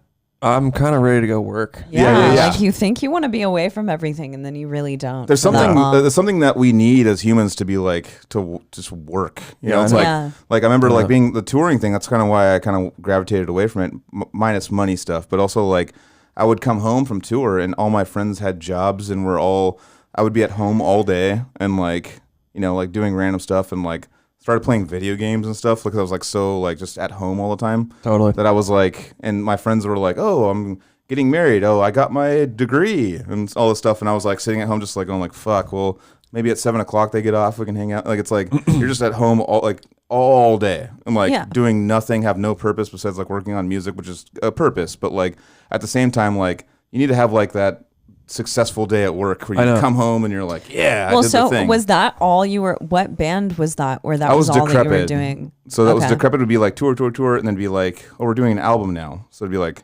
6 months of just home life, and it would be like, and I was actually, it was down the economic downturn. So like I was getting unemployed. I didn't know what unemployment was until it happened, and like I was like 2009, 2000. Yep. Yeah. It was 2009. I literally like had to, when I was getting the checks, I'm like, dude, I don't want to pay this back. This is gonna fuck me up. Yeah.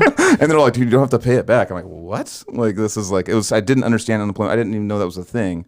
And so I was like, oh, this is awesome. I was a stoner, like, didn't really want to work, and stuff like that. And it kind of it just got darker and darker and darker. And like, it was like, I'm just at home all the time. Like, I just want to do like either hit the road or like start a career. Like those are the two things I need to do right now. And those off times were just like terrible, for me personally. Yeah, I think that happens for people. Like it gets stagnant and you feel weird just like being at home all the time. And totally, it does feel weird. No matter if you, say you have a job that you make a shitload of money, but you work only 2 months out of the year. The other 10 months, you would feel like really weird about just sitting at home. Yeah. And on top of the COVID thing too. So it'd be like, that's like the the fully funded joke last time. It's like, I'm like, I have the money, but like I can't do anything. Right. I was like, I finally get the money. Like I finally got it. Like, let's go travel. It's like, you can't travel. Like what the fuck? You can't do anything. Like you have to, it's like, so it was kind of a mind fuck for me to go through all that stuff. And it's been an interesting journey, this whole thing with getting a good job finally during a worldwide pandemic. It's like something weird. Yeah, it's a bad time. Same for me, really. I like the whole, on my work side, I like my whole going off on my own and starting my own business and stuff. It was at the beginning of COVID. Yeah. So. Yeah. Yeah, it's tough, man. It's been pretty sick, to be honest. The last couple of years have been great for me and Cheney. Totally. I mean, besides you guys leaving, yeah, which is bad for everybody else. Good for us, though. I'm just me being selfish. But I could see. Now you have I could see a lot of people moving out. I'm totally down. I could see people coming out. I know I could too. I'm totally gonna come out. I mean, especially Cher's talking about moving there too. It's like Cher's like one of my best friends. Like I hang out with her all the time. Like, that would be sick. Totally. I wish they would come visit. Like it's my goal to build a guest house in the backyard. Cause we have like a fucking huge backyard. So I really want to build like a tiny home, a container home. Yeah. Like cool. In the back with a bathroom and a kitchen and shit. Yeah. And it's just like, fucking come for 10 days. I don't give a shit. Yeah. And then, could you imagine that? That'd be sick. I mean, people can still do that in our regular house. I know, but imagine if your friends or family rolled up to stay and you're like, yeah, of course. There's a fucking house back there. Yeah. They'd just be like, this is the sickest What's the sickest part about that too is like you as a host, you don't have to be like, oh, what do we like all the time? You could just be like, hey, we'll do our hangout times at this time. And you can exist for a while. Don't you think that's the worst part of hosting people is that you now are giving up your whole day to be involved in what they're doing? That's the worst part. Even as people you love to death, it's like, it's now your whole like I'm coming for the weekend. It's like my weekend's done. I know. Like it's like dude, I mean I love my brother to death. My brother's one of my. Oh wait, that was the last time we saw you. Exactly. You were out with your brother, which I love to death. But and I want to make sure he has a great time and do all the things. But it's like I didn't take into account like when you have someone come over, like it's like you're planning stuff. You have to do you need the an things. itinerary. Yeah. My brother's the same way. He gets like bored. I gotta give him games and like stuff to do. Naveen's brother will be like, aren't we gonna do something? We'll be like getting up and drinking coffee on a Saturday, and hanging out because we like to chill around our house. Totally, me too. And his brother will be like, all right, what are we doing? Where are we going? And it's like, dude, I don't want to fucking go. Yeah, it's like, why don't you go somewhere? I know, I was so bummed. I gotta give him like a board game. I was actually pretty bummed to see you guys because you guys were like, had an Uber. You're like, should we cancel it? I'm like, Oh yeah, we were gonna cancel. Yeah. I was like, I want you to cancel it so bad. We had just called an Uber, and you walked through the door, and we were like, Joel, we're like ready you're like to party. Showing me the Uber. You're like hovering over the cancel button. And I'm like, and you're like, don't cancel it. Don't. I gotta hang out with my brother. It just occurred to me what you guys were talking about. So this whole time I've been like, yeah, totally. Yeah. You don't remember? We were out and about. Yeah. And we were at the Red Room. We were at the Red Room. Yeah. We were at the Red Room, and we were having a great time. We were there really early in the night. Okay. It's weird I think we were to like get to the Red celebrating our move that night. Oh, perhaps. So that was the. But it's weird like, to get to Red Room really early. Yeah. The bar, I don't know. It's just a weird vibe. But then you got there, and I felt like the party had arrived. I know. I know. I felt it too, and I was like, fuck. I mean, also too, my brother would have been down, but we had reservations at that's what you said. You're like, you literally said, no, I have like family dinner and just don't. My brother's like a fucking partier. He's a badass person to hang out with too. But we like had the one thing they wanted to do, go to like the Aloha with the scorpion bowls and all the things. Wait, and, like, what's that? The Aloha. What's Aloha? Hulas. Hula's Island Grill? Hula. I called it Aloha. God damn it, dude. Seriously? What? That's Hula. I was trying to go there for my fucking birthday, and everybody else was like shutting it down. Me. Oh, I love it. Wait. I've been trying to go to the fucking the Tiki Lounge place over by He said the Palookaville. food sucks. Oh no, it was terrible food. I didn't. But there was cool drinks. It's where Palookaville used to be, right? Is that where Palookaville used to be? Yeah. It's right next to that bike shop and stuff. Yeah. Is that, or is it the street up? I think you're right. No, I think Palookaville's one block up. Okay. Anyway. No, it's the next block. Yeah, it's by the Spokesman. Yeah. The bike shop. Yeah. Exactly. I wanted to go there for my birthday. I've wanted to go there for so long. Who shut you down, dude? Everybody. Really? Everybody's like, oh, we can't get a reservation. Me. Oh, I'm like, all right, whatever, fuck it. No, but we did have like I was trying to make a reservation for like 12 people or something, and they were also too like having it. It's one of those places too where you put the reservation and they're like they don't want you to come. And they're like, oh, it's going to be like 47 hours, dude. It's like literally 15, 20 minutes. 47 hours. Yeah. Because like it's not closing time, but it's like hour and a half it's closing. And you like show up for reservations. I just see them going, like kind of rolling their eyes like, fuck, I don't want to work all late. I got shit to do. Totally. You know? Really quick. Yeah. I know. I'm this like I've wanted to go there. I know the food's not that great, but dude, I was looking at the drinks. They look awesome. The drinks are amazing.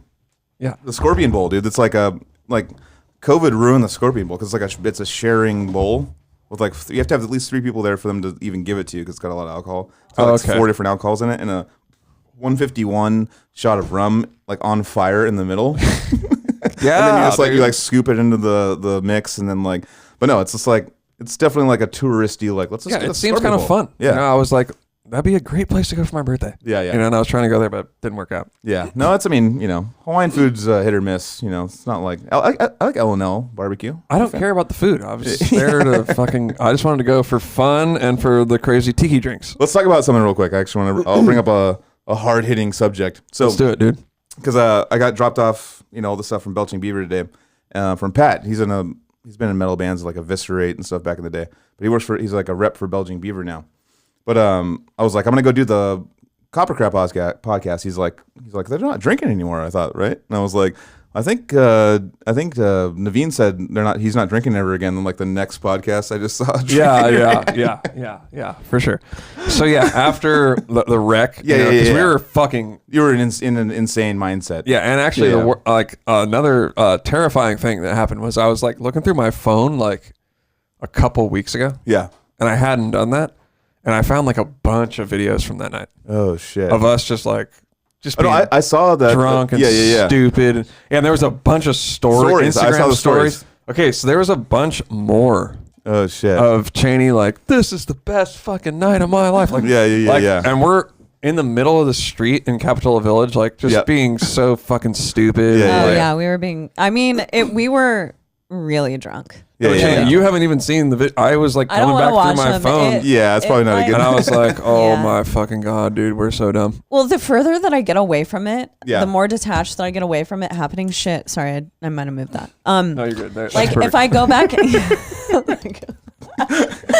if I go back, but we gotta be real janky. If I go back and find videos of it in my phone, it makes me. I don't know. It just puts all my nerves. Yeah. Yeah, it makes me freak out. Yeah, like weird. Oh, that story my mom watched your podcast talking about it and stuff, and she was crying. Really? That was the best podcast that we've ever fucking had, dude. I know.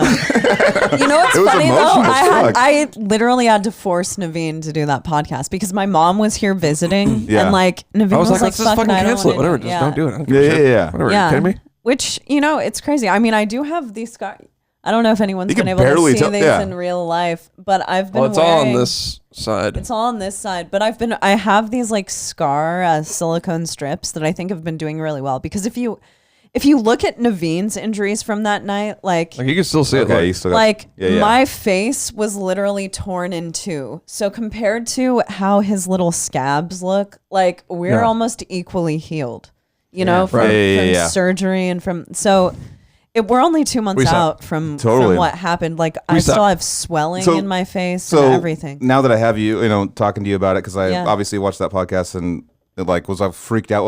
I stayed up that night. It kept me up. Really? I went to you guys put it out and I watched it and I was like, whatever. It sucks. You've gotten an accident. It sucks. But I didn't know the whole Naveen's mindset of like, dude, did she get kidnapped? Like that whole thing is like, oh my god, like insane. Psychosis going like, dude, what the fuck's going on? So like hearing that side of the story, I was like, oh my god, and I was like, me and Jared, I sent to Jared, Jared's Archaic Jared. Yeah, Jared Christensen. We're gonna have him on the podcast in a few weeks. Fuck yeah, no, he's the man. But like literally, like he was like, holy shit! I texted him like, dude, watch this, and he just texted me like in like 40 minutes later, he's like, what the fuck, like in all caps. And it was like a traumatic. It was really traumatic. My heart started beating like watching it, and I was like, I'm gonna go to bed now. Like it was not the thing. Like work sucked the next day. But no, it was so. Just now, because we know geography and stuff of what happened. So where were you guys going? I mean, I know it's not probably good for the podcast talking about like directions and stuff, but real quick, we won't say directly. Yeah. Was it like you guys went up that hill? Yeah. And then you kept going straight, right? No. Dude, so what happened was I took the direct on the beach, along the ocean route. No. Oh, that's not what I was more drunk. We went up the hill. And you know how there's that bed and breakfast over there? Oh, yeah. So she turned there. Right. Okay. And I was like, where is she going? Because that's not where you turn to get to our house. Yeah. So she turns and is like, I vividly remember, I like look back and she's going up the wrong way. Yeah. So I'm like, okay, I don't know, I'm going to go get her. So I went to go get her and she was like in someone's driveway, right? Yeah. And then I turned, once we got down that street, I turned really quickly, boom. Damn. I just remember being like, I think I'm like crashing right now. Yeah. And I had like a fucking scab on my head and but shit.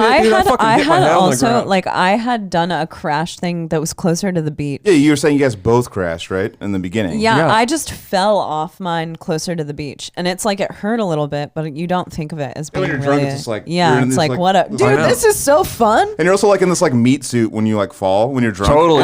You're like no pain. You're like it's like watching a movie. It's like no pain. That's a really good way to put it because it is like you're watching this foggy movie. Yeah. And it's like, whoa. That's what I'm saying. That's why I came to and I was like, I think I'm falling. And it was like, like slot. Yeah. Yeah. And I remember like getting up and like looking at my hands and stuff. And I was like covered in blood and like my arms, and I was like, ooh, that's not good. That's not a positive. So I was like, and my thumb kind of hurt. Which it fucking still is completely fucked. I mean, look at this. It still has like... Yeah, no, that's why I compare my injuries it's to still Naveen. like bruised. You made like a drumstick for it, right? Yeah, but it's still not good. Also, I was noticing today, like my right pinky is like twice as big as my left. Oh yeah, it's still swollen. Yeah. So damn. So I'm thinking, okay, I crashed. That's shitty. We need to get home. You're putting it together like shit. This happened. No, yeah. I'm thinking like, dude, something terrible just happened. Like I crashed. That's what. That's where my mind was at. So I'm like, let's fucking go home. I want to go take a shower and fucking like clean my. Yeah. And then of course. The whole crazy stuff. Way fucking. So do you remember dark. like where you crashed, or were you like not remembering? Or I remember where I woke up, which was right over in this yard over here. Oh shit! Like so by he already come home and walked by you. Yeah, he must have. He must have rode by me like a few times. Jesus. So what I remember, so scary. I remember it's like God. like we were just talking about it being like a movie, but it's actually kind of like a video game. Yeah. Like I felt myself wake up and out of a blackout, and I just assumed that I had like fallen for a second. You know? Yeah, but it was been a long period of time passed. Yeah, and then I'd been drinking, so I might, you know how things can get kind of fragmented when you drink. Totally. So I kind of thought that it was like that, and I woke up and I was wet, so I thought it had rained, and it was dewy. And then when I got home, I got back on my scooter, like from this yard over here, and rode back home. And I was like, okay, Naveen must be behind me. I don't know. So you just like, it was like a blackout, like, oh, it's just like 10 seconds, whenever I get up. But as far as I know, it was like. How long were you there for? I have no idea. Okay. I have literally no idea. But I mean, okay, I have an idea. I may have like been over there an for hour? like. No, I think it was more like 40 minutes or so. You think so? An hour? Yeah, Jesus. He would have a better idea. But so I woke up. Gone for an hour and a half. Jesus. That's insane. Yeah. That's actually so insane. Freaky. God. But sorry. So I did have a concussion. But anyway, I woke up and I rode back here, and Naveen like stormed out of our kitchen.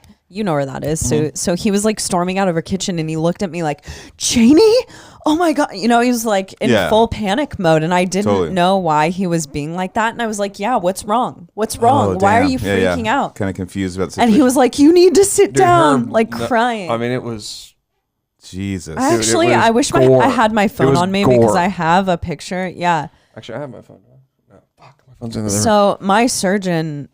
a few days later 2 weeks after the surgery, I went and my surgeon like showed me a picture. He was like, this is what actually happened to you. So my lip right here was literally cut open. Jesus. Split open. Yeah, you Split can see into, Split and right here, my bone was fully exposed and flayed. You know what I actually think, Cheney? I kind of think that you hit your face on the scooter. Yeah. Just like people into the bars. People love theorizing what. I know. There's we'll never know. But my mom came and visited for a week right after it happened. Yeah. And her and Naveen just were like theorizing the whole time when it happened. And it's like, dude. There's all sorts of weird clues. I'm going to get my phone because I've been wanting to put this on the podcast. Yeah. I want to see it. Yeah. There's all sorts of weird clues. Yeah. Like the next day I went down over, it's like a couple driveways down. Mm-hmm. And her sandal was like way down the driveway, Okay. So she obviously turned into the driveway and then she also had like leaves and shit all over her jacket. Oh, damn. So I don't know, man. It was fucking...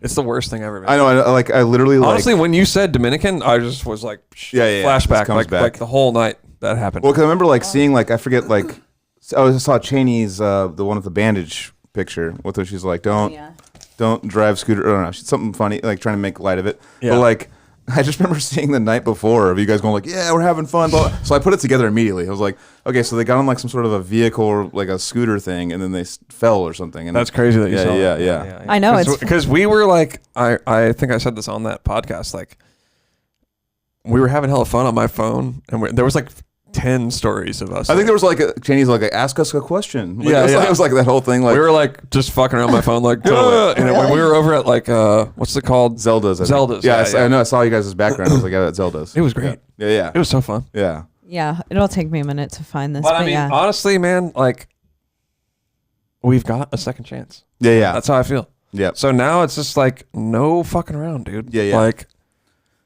Get an Uber. Like what you do. That's what I do. You're always fucking... If you even come over here to do the podcast, you're getting an Uber. Yeah. And like, dude, a $20 Uber. Yeah. It's so much cheaper. I literally, if I have like one beer, I get an Uber now. Yeah. Like, because all my friends have DUIs. Yeah. And that's the main thing. I mean, obviously you don't think about like actual like health safety. Like when you see your friends get DUIs, you're just like, I just don't want a DUI. That's $10,000. You don't want a DUI, yeah. And then all that's so much money. And also... it was actually more my reasons were more selfish. Like, I don't want to pay that money. Totally. Right, me too. Here we go. Me too, 100%. Yeah. That's what happened to me. Holy damn. So this is, oh man. So like it's a hole. Yeah, it was a huge hole. And my nose is like knocked off to the left as well. It's fucking bad, dude. It's fucking bad. Damn. I don't know. Are you trying to show it? So Cheney is in surgery. That's what happened. Damn. That's what happened to me. And also like down through here. You see the bone. My surgeon was like, he asked me before I went into surgery. He was like, total mess. Holes. Yeah. He was like, have you had chin implants? So my chin is still like swollen right now. He thought that I had chin implants, but what it was is like gravel had embedded itself and ripped open my lip away from my gums, so far away from my mouth. Yeah. And it was stuffed in there. Holy he thought I had surgery.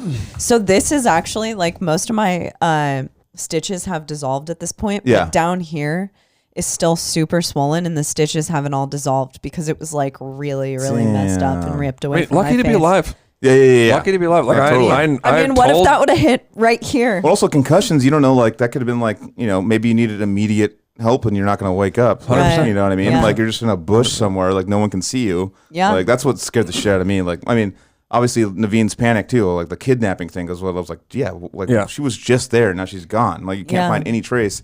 And that's where I was like, oh my God, I had no idea this was the story. I thought like, oh, we fell. Crash. And I was like, no, let's get help. Let's go. Yeah. I thought that was the story in my head. Right. I'm like hearing the fucking full panic of like, that podcast put me in your position. Just like, I'm like, just like trying to figure it all out and like piece it together. It like, sucks, dude. Yeah. So that's what I'm saying. I like, honestly, in hindsight, it's like I waited way too long to call the cops, in my opinion, because were you worried about the drinking? You're kind of, I was sure that I was going to jail. I don't think we were. 100% DUI. I'm going to jail. Or like DUI. I'm covered in blood. My girlfriend's missing, or she shows up, she's battered and my fucking hands. I mean, yeah. You don't even know. I was like, it's all good. I don't even care. Can we get, make sure Shane's okay. I'll go to jail. Yeah, I'll go to prison. I was like, I'm going to prison straight up. That's what's happening to me. And, but in hindsight, like, just call the cops. Yeah. Just fucking call them. Like, if your fucking fiance is missing for 5 minutes, call. Yeah. Oh, totally. And like, unless you killed her or him. Yeah. Then don't call him. then don't call. Maybe don't. Wait a while. But honestly, I mean, it's hard to say. Make sure that you have a good plan and all your buddies know like the same, to repeat the same thing to the cops. Damn it, Jamie. But I mean, you just think like, oh, maybe I was thinking like maybe she's sitting on a bench or maybe, because your brain's also going through like 1,000 different scenarios. Yeah. It's like, because Jenny she has like kind of disappeared before, like on tour or something. She'll like go off and do something or, she's free spirited. Yeah. You're like, she's an adult. She'll figure it out. I was thinking she went back to the bar. Yeah. So I rolled back to I was thinking, she went back to the bar. Like, we were having a great time. Yeah. And I was bummed to leave. You're like, fuck this. Let's go back. Yeah. So I was thinking maybe she turned around and went back to the bar, so I went back to the bar. Damn. And like, it was just fucking crazy. What's crazier is that like all of that happened and I remember the entire night and I remember after the crash, but I do not remember going down the street to get to our house and getting in the crash. But I remember everything before and after that. That's crazy. Jesus. Yeah. That's fucking crazy. I wish I remembered.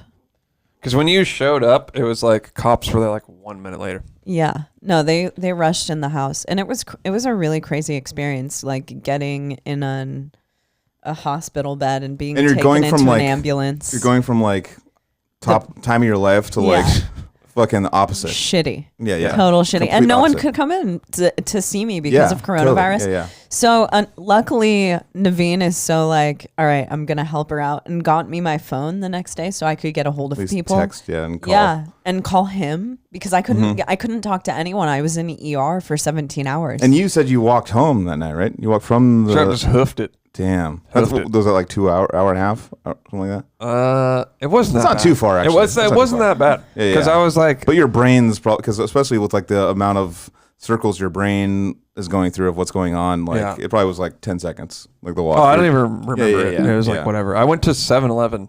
Yeah. And like got a water, like a vitamin water and like a coconut water. Yeah, I was just like carrying them home, like walk of shame. Yeah.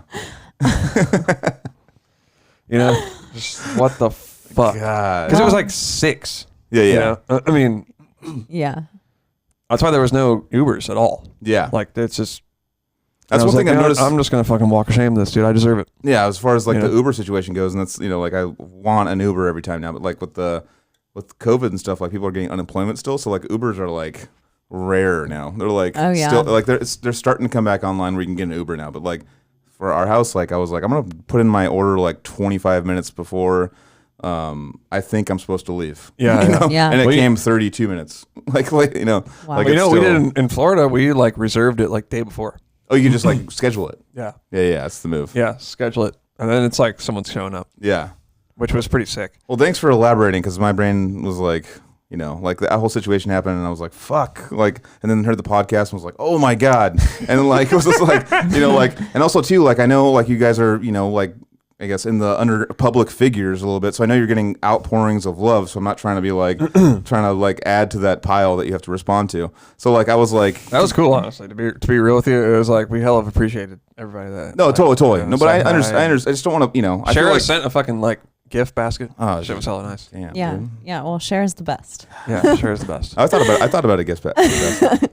My Well, sister Shara sent one too, sent and one. it was like, my sister sent a gift. She took action. No, I think Shara actually came to our doorstep and dropped it off. No, I know. No, I talked about But Shara's like one of the best people I've ever met. Oh no, Yeah, she's like so. she's younger than me, but she's my mom. Yeah, yeah. Like, Oh she's like, yeah, no, totally. she's my mom. Totally. Like, you know what though? She's a Gemini. mhm. And My Geminis mom, are sick. my mom's a Gemini, so it may just like be that energy Oh, okay, that gotcha. I'm seeing reflected in Shara. But Shara very much has like that.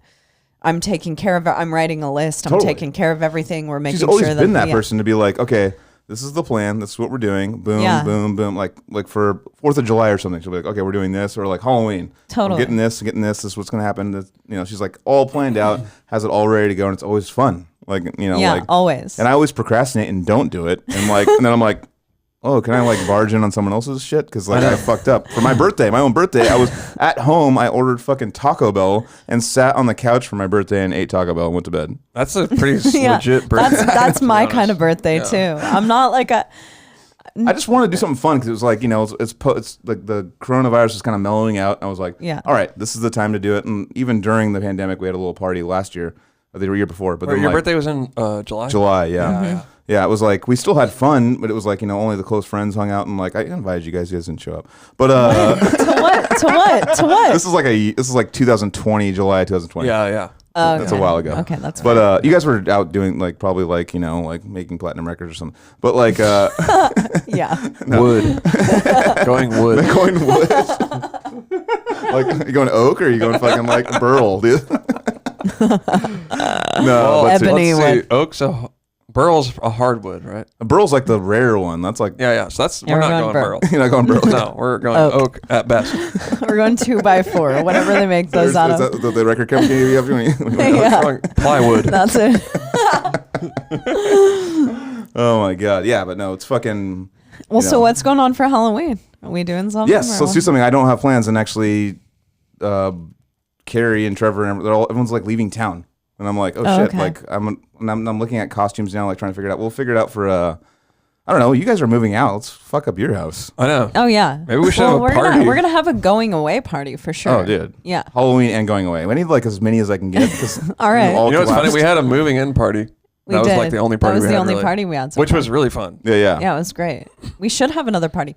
You know what? I get party anxiety. I'm afraid that no one will show up. Me too. When I do a party. Yeah. That's the Really? worst. Really? My 29th birthday, Shara, it's like my Yeah. house party. I'll plan it all. Like there's like posters for me and shit. It was like Yeah. a big deal. I don't know why 29 was a big deal. But like, you think 30 would be the bigger one? Yeah, it's like we made it, dude. We made it to 29. Wait, are you 36? 7. 37. Yeah. Old guy over here. It sucks. 37, by the way, is the worst. Like 36 is like, yeah, it's getting old. 37, then like you're looking down the barrel of 40. Like that's like 36 is like, yeah, it's far away. It's 4 years away to 40. Yeah, dude. Like it's that like- 4 is gonna scare the shit out of me. I don't want to deal with that. Like, Yeah, I'm that's freaking pretty- out over that's it. pretty hardcore, I'm just man. gonna say 39 forever. But yeah, no. As far as like the party, there was like 200 people that RSVP'd to go. Whoa. Like, on What? Facebook Oh, because it was at the Furniture Dome. Yeah. Oh, yeah. Got it. You want to know how many people showed up? Like 24. Oh, really? But like still, that was like bastards. and it was just. lot of people. It was still like cancellation. It was like my phone was just filled with cancellations. It was just like I was like, "Fuck, are we old now? This is what people do." When Yeah, they it's go- Sorry, like man. cancel. yeah. People are like, Yeah. "I'm coming down from LA. I'm coming from Fresno." All these things, and they're like, "Sorry, I can't make it to the wife." Blah blah blah. Or sorry, like all these like excuses. Or my dad, like stubbed his toe. I can't make it. Dude. That would have been a good 30th birthday. You know? It's like, welcome to being 30. Everyone's making excuses for not hanging out. Oh, man. I mean, I went to Surfrider or the Surf City pub for that. I just decided to like get that whole like dart area for my 30th. And like Surf City. Yeah, it's right above downtown? the lagoon. Yeah. Okay. Wait. Billiards. Yeah. Right. And like a bunch of people showed up. It was like my whole like clan, but I was not expecting it because the 29th sucks so bad. Right. I mean, it was great. I don't want to be like a jerk, but like it was like people showing up, and it was the worst is people showing up and going like, "Oh, this isn't sick. All right, we're out here." Oh my god, that's the worst part of a party is people showing up for like 15 or 20 minutes, and they're like, dude, like, can I invite my friend Steve over?" And then Steve doesn't want to come, so they're like, all right, I'm gonna dip out. The thing is, for me, if I'm having a party, I've started drinking at like 3 p.m. Yeah. So by the time 8, 9 rolls around and people are like, "Oh, this is whack," in my head, I'm like, it's the sickest party ever. Yeah. You know? So I'm like, dude, it's the best. This is true. This is true. Yeah. You do that. It's a win-win over here. I came over for, I think it was your birthday, right? I came over and like. Oh yeah, we've had a few parties here. It was like your family. It was like me and your family, and I was just like blabbing to them. And well, you came over really. Okay, this is what happened. Here? You came over really late. I got invited really late. Yeah.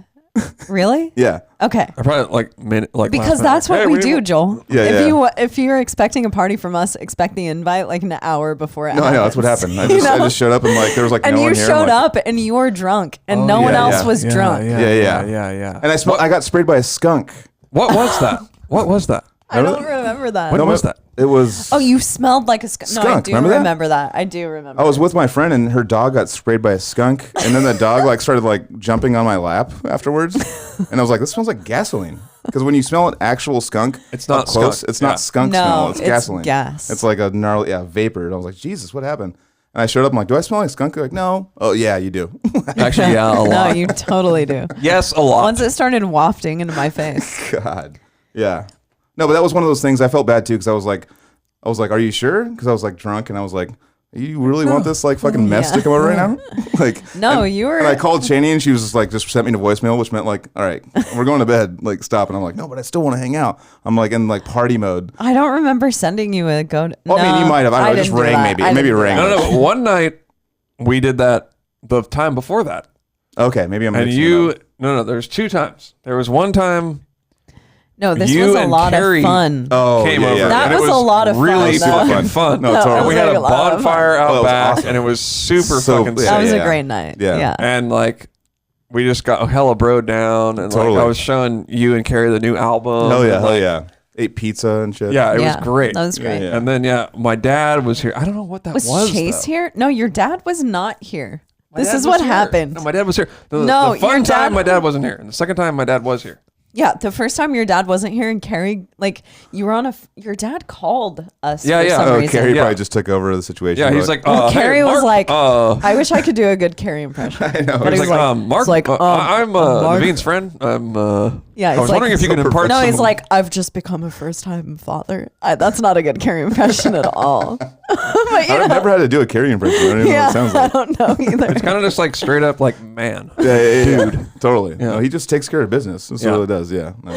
But he had just become a first-time father. Totally. So he was like looking for some advice. I'm wondering if you could impart some wisdom. Yeah. And he took the phone off into the corner. Oh yeah, that's a Carrie move. Yeah. He'll go for a while. He'll go hours. Yeah. That was great. I appreciated it. Yeah. No. And my dad was the right guy to ask. Yeah. I love your dad. Perfect guy. He's down. There's been multiple shows I've like seen you guys play, and like it's me and your dad at the end of the night outside, like just smoking cigarettes or just talking at the end of the night for like ever. You know. My dad is the sole survivor. He'll close out the party. Oh yeah. It's like, oh no, you gotta leave, man. Dude, one time we were all in LA. I think Sean was doing like a weightlifting competition, and we all went over. It was like over the 4th of July weekend. Okay, and we all went to Brandon Giffen's house. Oh, nice. To party for the 4th of July. It was 4th of July. Oh, Yeah. okay. Yeah, everyone came over. Keen came over, and we all partied together. But it was like 5 o'clock in the morning, and Brandon had gone to bed, and Stephanie, his girlfriend, had gone to bed, and it was like party's fucking over. Yeah, Yeah. And it was just the Copperweisses. Yeah. Oh, And Brandon had to come outside and be like, "You guys gotta Naveen, you guys gotta go. He's like, you guys gotta go. Yeah. That's the worst when you're that guy. When you're that guy, like you're. No, you but have, it's like, a you have whole tact. family of that guys. Yeah. No, totally. Yeah. I didn't even think of it. And Yeah. when he said, like, you guys gotta The go, in my mind, it Copperweises was don't like, think of that. They don't. in my mind, it was like, oh my God. Like, of course we have to go. Yeah. Like, what are we doing? For me, You know? it's like since 12:30. I was like, we need to go. What are you guys doing? You guys are taking over the fucking party. I'm that guy too. I'm totally that guy. I mean, but also too, I'm not that guy in the sense that I understand the situation. Yeah. And I'll read couple faces and be like, all right, like from like the people that are throwing the party. I do that too, Joel. We're party conscious. Totally. I'll be like, I'm gonna go back and keep partying, but I'm not gonna do it here because you guys want to do your sleep stuff. Like, I'm going to where the party. I'm gonna sneak out into the garage like where JJ's the party is is down the street, dude. Yeah. You know what I mean? If you have like 4 or 5 Copperweises there, it's a problem. It's problematic. problem. Yeah, it's problematic. it's a problem. It's problematic. It's like It's so true. It's just we're not even thinking. Like, Well, you get I get like Trevor always calls me out and Carrie too. They call me out on whenever people start yawning around me. I get mad when I'm drunk. I'm like, why are you yawning? Like, you want to go to bed or something? Yeah, I know. It's like, what is this boring? I know. It's like, are you planning your exit now? Is that this beginning of the end? I know. I do that too. I'm so party like anxious. Totally. I'm like, I'm having anxious. a great time and you're yawning. Yeah. So this is not a good mix. I don't Totally. like this. That's why I don't like to throw birthday parties for myself. Back to the story. Like I don't like to have birthday parties for myself. I think you would do pretty well. I mean, you have a solid group of friends that could. I mean, but also too. You think I'd draw pretty well for my birthday? Like, I think sales would be good. What do you think the tickets would be like pre-show? Pre-sale. Yeah, pre-sales would be pretty tight, and then like the day of. All right, there've been 90 I think at the door, I think you do pretty good too. A lot of walk-ups. A lot of walk-ups. Actually, we said we were going to have a party for her this year and then just didn't do it. No, because the moving thing came into account. And then what does that have to do with it? Well, and then your grandpa died. That's true. Oh, yeah. That's a which will throw a Yeah. wrench in the spokes. Yeah. Right. By the way, I looked up your father's book on Amazon, and if I read, I would have bought it because I don't know. It was on tape. I'm just not a. I don't you need the audiobook. Audiobook. He's an audiobook. Oh, actually, you know what's? This is really messed up. I have the audiobook on my computer, and I just need to finish editing it. Mark is literally counting on Naveen and messages him once a week. Like, where's the audiobook? Well, I can't wait to hear the story. I'm the worst son ever. Like, basically, he came over here. We did the audiobook in this room, and did he read it? He read it. Nice. Yeah. Nice. And How was it reading with him? Did he do a good job of reading? He did a pretty good job, man. Yeah. He did a pretty good job. That's a kind of a task, you know. No, it's like really. endurance and like. It honestly wasn't that bad. Yeah, it was not that big of a book, right? It's right there. Yeah, if you want to check it out, just put it on the shelf. You can read it right now and All right. give us your thoughts. I'm definitely not reading. Give us your thoughts. I don't want to bring anyone back to these times. That was right at the podcast. I don't want to talk about the Holocaust. I feel like it's not as fun. Well, now that we're talking about Not that great. Where is your family? Where is your what's your ethnicity?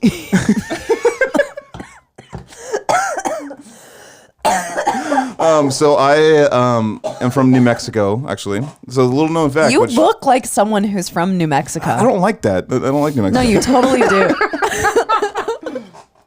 But no, as far as so my family, my dad and mom are from Albuquerque, New Mexico. You're leathery. You got a leathery look to you. No, it's just like a thing. I don't know how to explain it. We're gonna go down that dark hole. But no, it's like they met there and they basically, my dad got a job. He worked for Ford, got a job in San Jose at Frontier Ford in 1970 something. So he was going back and forth and Great place, Frontier Ford. Frontier Ford. Yeah. I mean, I heard they have really competitive prices and they're they're the best. But then he his buddy there they were doing classes or something. His buddy's like, dude, have you heard of Santa Cruz? It's right over there. It's a sick beach. It's like 41st didn't exist at this time. There was a Sears there and one gas station. Yeah, in those days, I'm assuming it was late 80s or something. Yeah. Santa Cruz was like a fucking tumbleweed. Totally. No, I've seen a map. There's like a cartoon map of what Santa Cruz looked like back then. Totally. And even SoCal, it's like the only thing there was the church. Yeah. No, totally. Even when we moved like here, there was fucking nothing, man. Yeah, totally. I mean, it was basically like the Capitola Mall was the sickest thing that was like, as far as like a building wise, that was like the most biggest accomplishment of Santa Cruz. But totally. As far as my parents like hooked up, they had sex. And like they did. Oh my god. Oh my god. Which my mother, by the way, I'm still mad about this. She told me it was on Halloween where I was conceived. Great.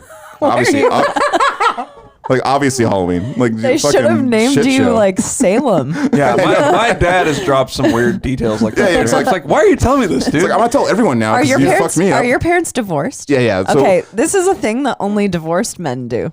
They're like, oh yeah, just dropping me the and bombs. your mom, it's like, I got that. We had sex on Halloween. She's a witch, She's a witch. So wait, Halloween, and you were born in July. That doesn't make sense. No, it does. Conception, it's not 9 months from when. Okay, so November 1 to July. That's 9 months. It must be.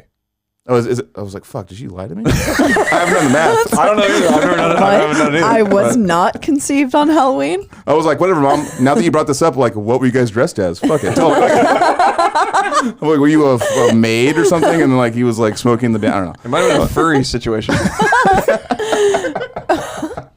So were they together? Were they like? Yeah, they were. So okay. They basically got together, got married. My dad got the job in San Jose on Halloween. Just everything happened on Halloween. And like Halloween, we're gonna party on Halloween. But so anyway, so like they moved here, and then they moved to Santa Cruz because my dad checked it out and was like, "This place is awesome. Like it's like by the beach. It's like, and it was still like the most expensive place to go, but like." It was like, oh, dude, rent's like $200 a month, dude. It's like, you know, back then. Hey, sorry to cut in, but dude, when we moved here, my mom, my brother, and me, our rent was $350. Damn. Yeah, for a house. Jesus. Naveen and his brother had to pay for half of it. Damn. No, we didn't pay for half of it. It was out Old San Jose Road. They had to sell for. I was in third grade. Damn. $350 house. Fucking ripoff, dude. You know what I'm saying? Yeah. Anyway, same thing. So, anyways, like I was born when I was 1 year old. 1 year old. I was born in Albuquerque, New Mexico. My parents brought me out, mom and dad, to Santa Cruz when I was 1. Okay. So my birth certificate's all like New Mexico, like the flag and all the things. Right. And like I have family there and I go visit and stuff. But like I would just get into it if I was you. I'd be like, New Mexico pride, what up? Go visiting there. It's like so much fucking crime and it's just like a terrible place. Like my dad. What city? Is Albuquerque. Oh, okay. Oh, Breaking Bad. Yeah. Yeah. You heard You have. There's a little bit of drugs. 100%. I remember I got a haircut in Albuquerque. Yeah. Because on tour, I used to, when I had like fades, I would go get haircuts all the time. Yeah. And Albuquerque was like the sketchiest one that I did. And a dude came in and was like making fun of me and stuff. You know, he's like, what's up with this fucking, hey, what's up, Shaggy? Damn. What's up, Shaggy? Just going straight for it. Really? Yeah, just like all in my shit, you know. And I was they're old. Yeah, I'm just getting a haircut, that brother. could have been Joel's ancestors. I don't know, man. This dude was hard. They're all confrontational there. So you're saying Joel's not? Yeah. So I'm sitting there getting I'm not that hard. So I'm sitting there getting a haircut, and he's like, "Hey, Shaggy, what's going on, man?" Like all in my face, you know. And I'm just like, "Hey, just getting a haircut, hey, brother. stranger. You know, it's all good. You know, hey, like peace, you know." And then after he left, the guys were like, "Yeah, that dude comes in all the time and just harasses the customers, pretty much." But like, they can't say anything to him because he'll like kill them. Yeah. He might have a hammer. Yeah. And looking for laundry. Yeah. And he's not a pussy like me. He'll like actually fucking kill you. I just empowered you to hold the hammer. Like, I can do this. It was like a totally self-serving thing. Like if I actually caught up to the guy, I'd be like, you know, like, hi, sir. Turn around or something. You find the guy and you start hammering a nail. Yeah. You turn around and pretend you weren't looking for fixing it. a deck. I'm just hitting my tire with it. Oh my god. Like backwards, you're hitting with a wood part. Oh man. Just like, good day, sir. Good day to you. You're like, I'm sorry. That's like how they start off like apologizing. Yeah. Hey, really sorry, but I think you might have confused my laundry with yours, sir. Sir, thank you. But yeah, so anyway, I was getting the shaggy treatment because I was kind of shaggy, but I mean, no, they're just like you pull up the stoplights there because my sister was driving before me. So my half sister. Stepsister. It doesn't matter. She's my sister. No, specify. So yeah, I have a sister and a brother that have a different mom. Yeah. But they're my brother and sister. I know. Sure. I feel like I have to specify to just to give them part of the story. Yeah. So I feel like that too because I have no full. Yeah, siblings. My brother's a half brother. Yeah. But it's my brother. You know what I mean? Yeah. But it's also my half brother. My sister is my sister. It's my half brother though. But it's like it is. They ask questions. I didn't get that part of it. Yeah, they ask questions like, "Oh, so your mom? Like, who's the?" And they ask more questions. It's kind of like gives more details of what's going on. It's more specific. It's like, why do you want to know? I don't know. I feel like I have to specify weird things. Like people are like, "This is my best friend." I'm like, he's one of my best friends. Like, it's like I can't be like, Well, you don't have like one best friend. Chaney has a best friend. No, I have a best friend. I think I have two best friends. Or I would say, Carrie came before Trevor, so Carrie gets his best friend title. You've gone through this in your head. Yeah. I can tell. Trevor has been one of the most generous, nice people I've ever met in my life, and we get along now. We hang out every single day, and like he's my best friend now. Yeah. But Carrie just gets the title because me and him he's like my blood brother that doesn't have the same blood. That's how Eddie is for me. Like he's been my best friend since I was 15 years old. Totally. There's no one who's ever going to take the crown from him. Yeah, there's the crown. But I do have people who are like probably even closer friends at certain times in my life than Eddie is because Eddie's not around all the time. He's in Des Moines. Yeah, exactly. But I talk to him every day. But That's how Carrie I is go for through me. the same thing. Carrie's married with a child now and stuff. Yeah. Like he can't doesn't hang have out. time for you anymore. Yeah. No, he still makes time somehow. That's crazy. We know. The fact that he makes time, like with a wife and a kid, I'm always like, dude, that's impressive. He'll be like, wife's out of town, or like I don't have baby duty or something like that. I cancel all my plans and I just go run over there, like immediately. Yeah, just my whole day is now set now. That's legit though. That's solid. Yeah. I love that. We both have best friends. There was a story at the beginning of this though. New Mexico. Yeah. So New Mexico. So anyway, so I was born there. They moved me out. So I'm basically like Santa Cruz, not on paper, like local. Yeah. I moved here in 3rd grade. Okay. So yeah. That's pretty poser. Yeah. I feel like I'm a poser, but like I wasn't like online yet. Yeah. Like I have no memories from that time. I haven't come online, so I don't know what the fuck that means. But I have my grandmas and grandpas and stuff are all over there. So that's like my family's over there. But like. And I've had many opportunities to move back, and I'm just like, New Mexico or the beach? Like I don't. Yeah. Like Albuquerque. Yeah, I know. I kind of like the vibe in Albuquerque, to be honest. Stay there for a month. Yeah, I know. Like that's turquoise the thing about jewelry, any place. turquoise jewelry. That shit's cool. Let's give that to Santa Fe. Let's not go to Albuquerque. Santa Fe is more like Santa Cruz-y part of, and Taos and stuff and stuff like that. It's like more of the earthy. If you want to look at something cool, there's like this. Moog, the synthesizer, they maybe rent, I don't know, some place out in the desert in New Mexico. Oh, nice. They make like these videos there. Yeah. And it's really cool. Well, actually, it'll make you be like, dang, the vibe is sick. Jared, Sherrod, I like to call him. Yeah. They got a good celebrity couple name. Yeah. Or totally. Jera. Yeah. Exactly. No, he likes have you been to Taos before and seen the Earth ships? I know what those are. Yeah. I've never seen one in person. So there's like a whole. Have you heard of Earth ships? No. There's these underground houses that it's you build it in the side of a hill. I know what an Earth ship is. Yeah. It can be flat. Okay. Yeah. And you just basically some of it's like up above ground and some of it's below ground. Mm-hmm. So like Jared saw that and was just all, dude, I fucking need one of those. So he's whispering that into Jared's ear a little bit too. But I'm like, they can do it in our backyard if they want. Bring it on down to Nashville, Tennessee. But some of them are fucking like insane, right? Oh yeah. So here we go. My grandpa's really into these. Yeah, and they have you can have like a greenhouse up top with Oh, that's cool. And grow your vegetables and then you live below where it's cooler. Oh, totally. Dude, they're so sick. Okay, our friend Dustin owns a warehouse in Des Moines, and he was talking about doing one of these, like putting a greenhouse typically at the top you of the put warehouse. it in a little hill. Oh, okay. Right. And then where this area is you have sun. a garden. That's the vegetables and stuff. Yeah. Dude, they're fucking sick. I know, they're pretty sick.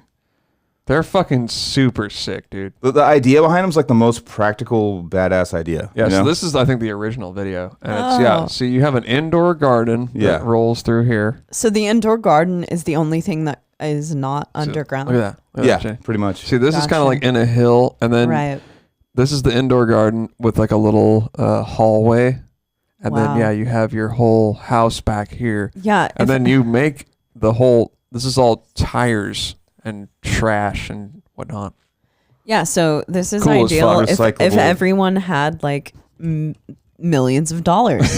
Then we would all live like that in a little fairy fantasy land. Well, I feel like, I don't know. I mean, I think there are millions of dollars probably. When to make, you gotta dig. I mean, I don't think so. I mean, the hardest. Everything to me is like ching, ching, ching, ching. Yeah, the digging part is where it gets weird. Yeah. No, the hard part is getting the land. I wonder how much digging. No. Because we've looked at land in the mountains of Santa Cruz, and it's like $1,000 for a spot of land, but you could never build on it in a million years. Yeah. Have you ever looked at that, Joel? Yeah. There's like land for sale. It's like something that we can afford.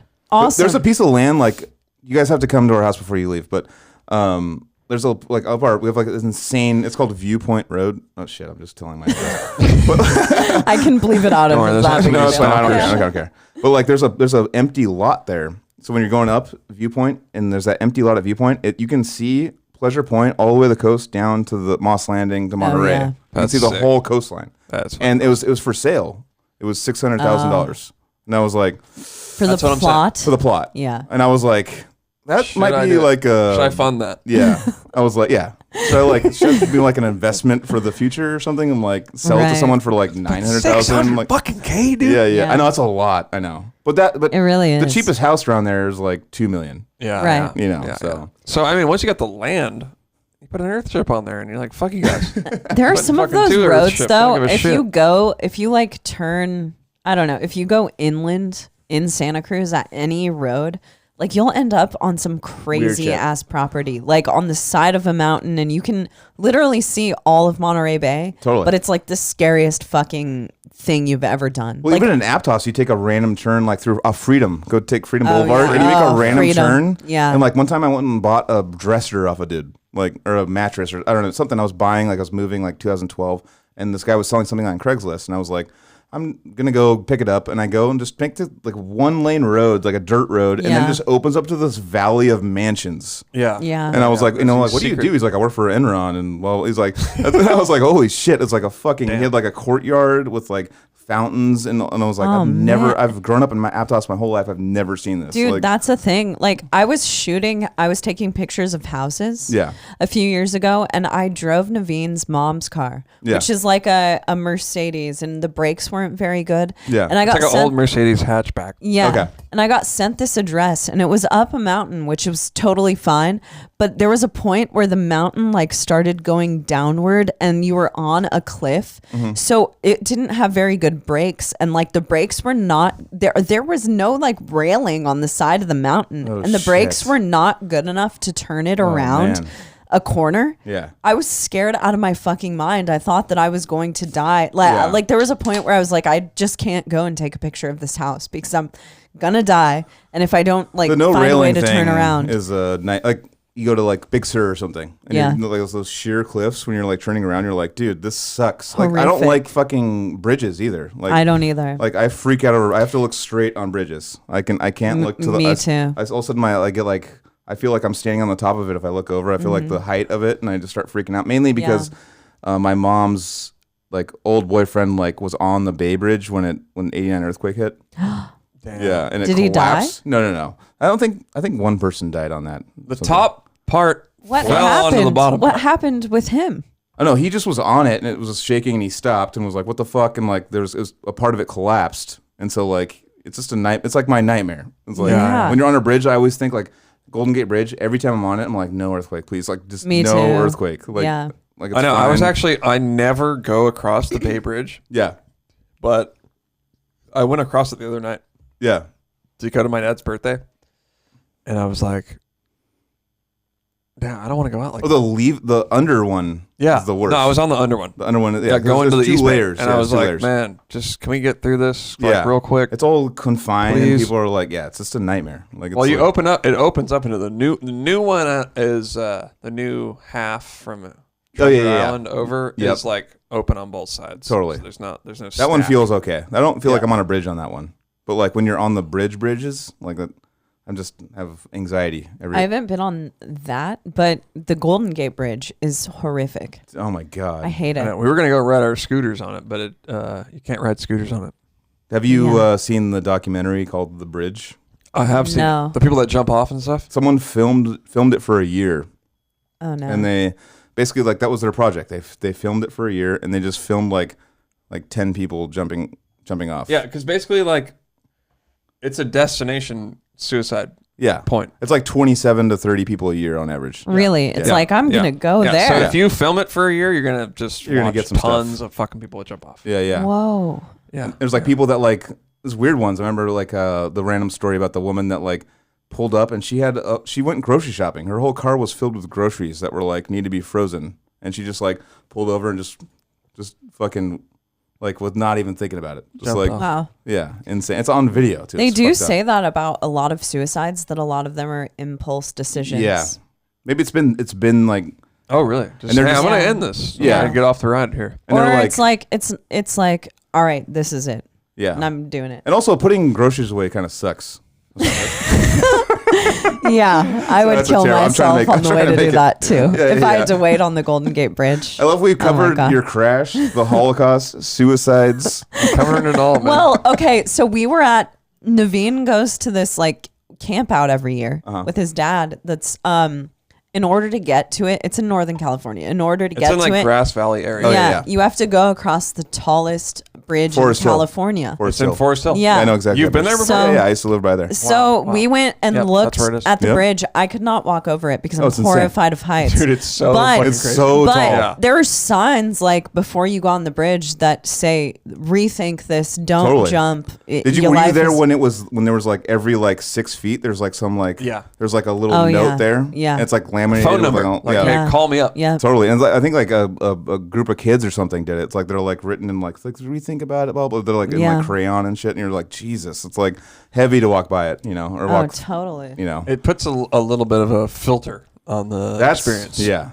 That's a bridge right there. That's looking down from there. You're I have height. I'm not afraid of heights necessarily, but I am though. If it's high enough, I am. I realize that if you're not afraid of heights, you're not a human. Yeah. It's humans are scared of heights. Oh, I'll look at the parkour videos on my phone of and I start freaking out and getting I'll feel like I'm on it and I'll start getting dizzy watching the video and I'll be change it. That's stupid. And then one of them will die. They'll fall. Or they'll do one hand hang off a building or something and you're fuck this. Fuck you. I'm mad at him. I'm dude, don't do that. Do not do that. I get Why would you do that? Yeah, I get that it's scary and you've done it, but don't. Just don't. No, don't totally. Do that. That's not smart. It's really not.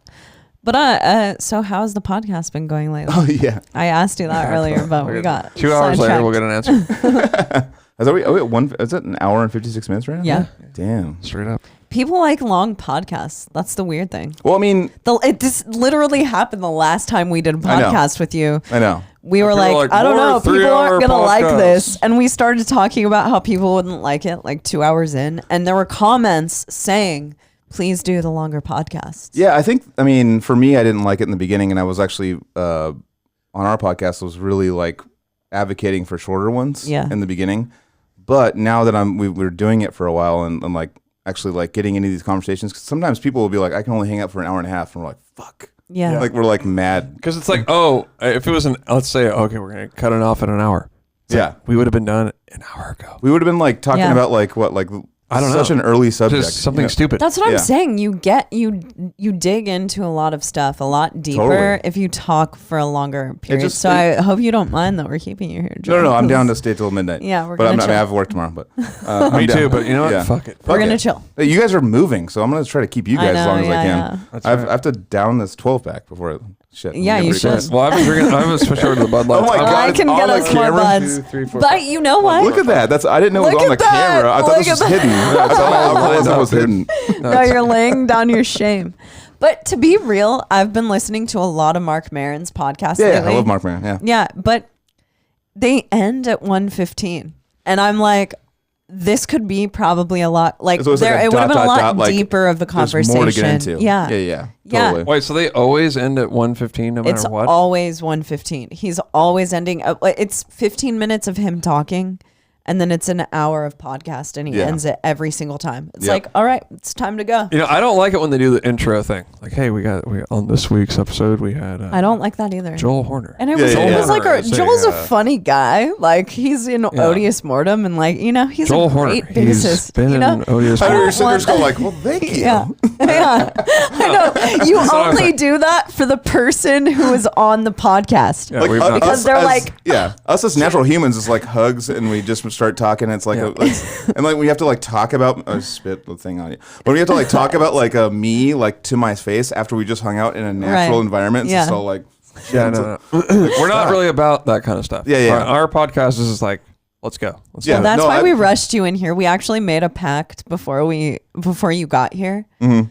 That because sometimes we'll waste a lot of like talks, in foreplay. Well, because we have like 72 hosts. So like sometimes like we're waiting for them to come on, and like several hosts. It'll be like me and like Derek Rardy talking for like 30 minutes before anyone shows up, and he's telling 6 stories. I know. Like, God damn it, dude. If someone is on our podcast and we talk before the podcast, I'm always like, in my mind, mentally, I'm like, that would have been a fucking really. We good also tell podcast. them. I tell them you're gonna repeat this. Is what's gonna happen. Like, but it never seems natural. It's not natural though. It's never natural. Yeah. What was good about today is I spent like 2 hours making sure that like nothing was fucked up. Yeah. So I was like, he can just sit down and we go. Yeah. I was actually kind of like. Did you feel rushed? I did. Okay. Yeah.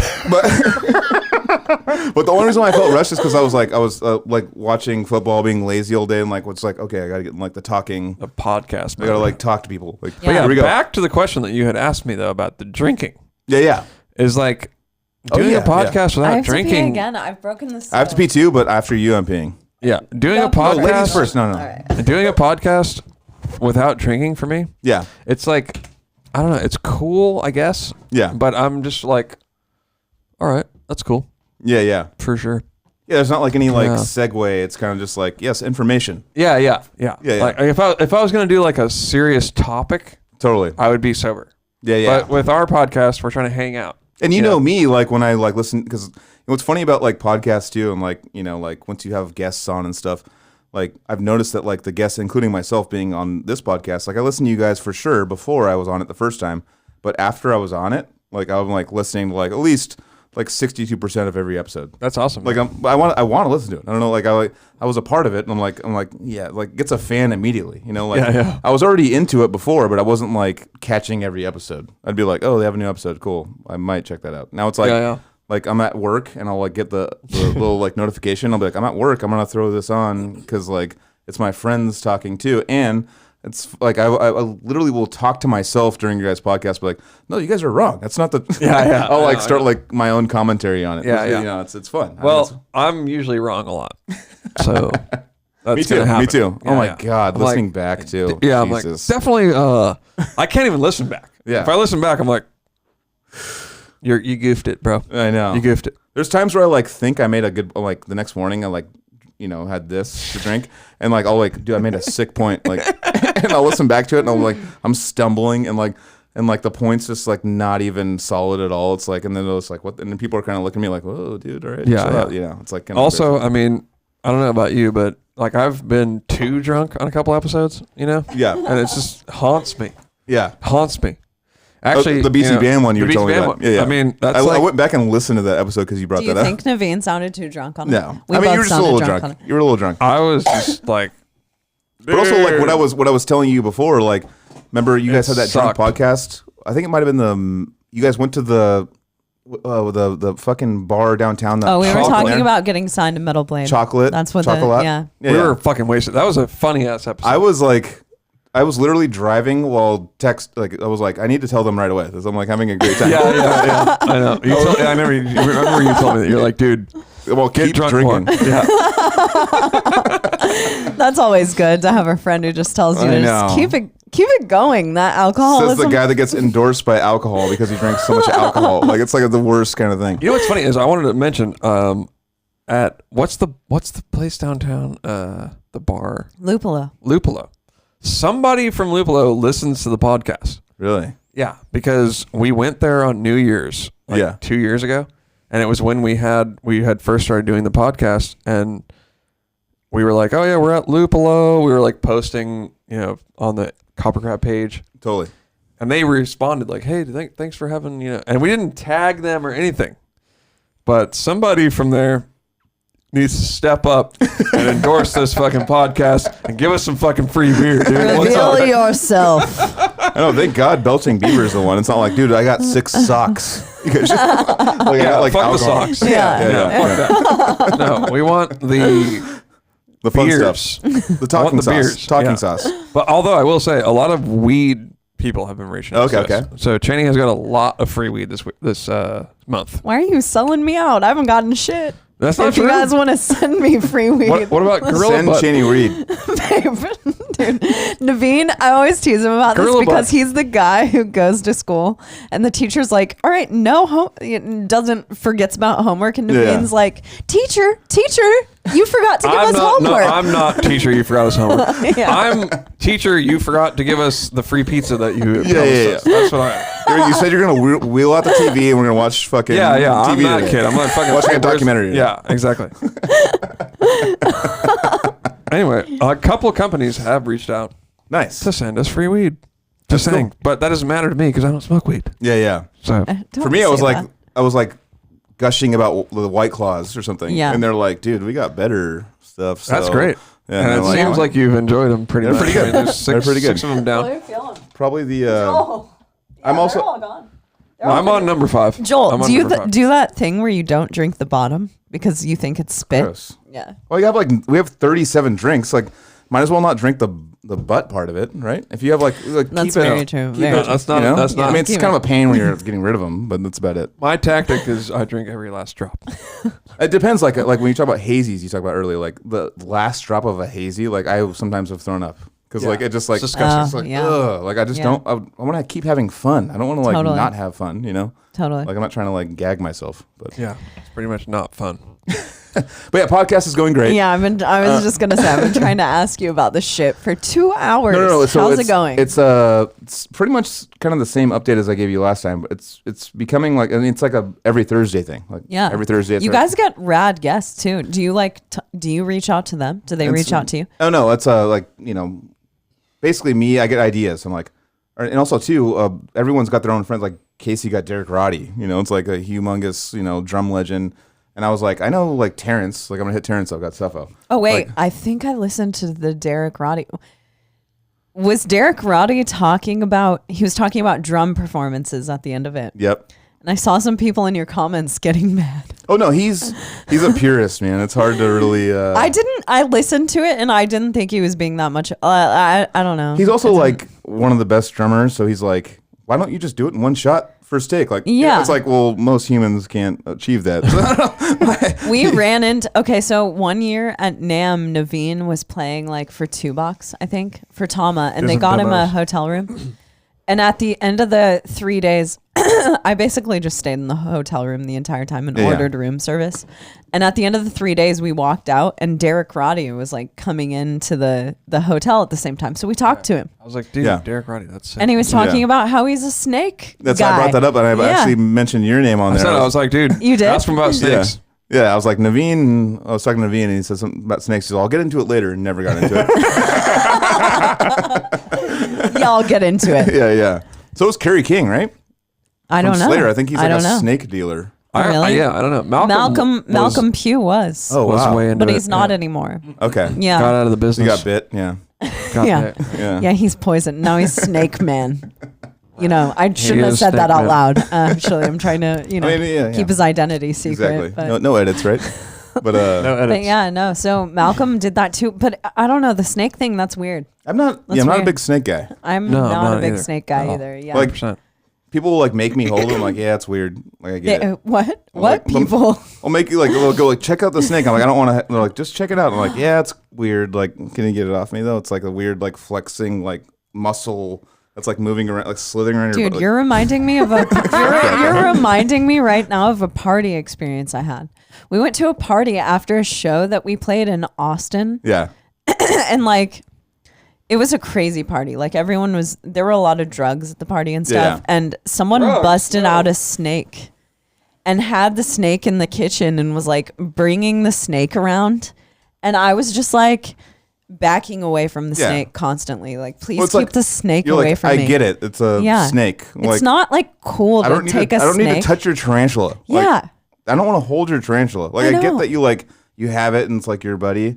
But like, I don't like them, and like, I get that you're gonna be fine if you hold it. It's gonna be all cool. Like, I get it. Like, it sucks. Like, but like, it's not that bad. And it's also like you don't get it. I fucking don't like holding snakes, and it freaks me out. No, totally. So it's not gonna make me feel good. They're like all dude, leave a slime I know, on you. And like I don't want to. grease. Dude, I love all animals. I love them very much. I want them to be healthy and have a good life. Me too, but I don't want to hold your snake. Exactly. I don't want to hold your snake. I get it, what you're doing. Like, I get it. Like, I love that you love them, but I don't need to hold it. And you're trying to be like the funny party snake person. No, get your fucking snake away from me. Snake people, dude. If you bust your snake out at a party, don't bring it by me.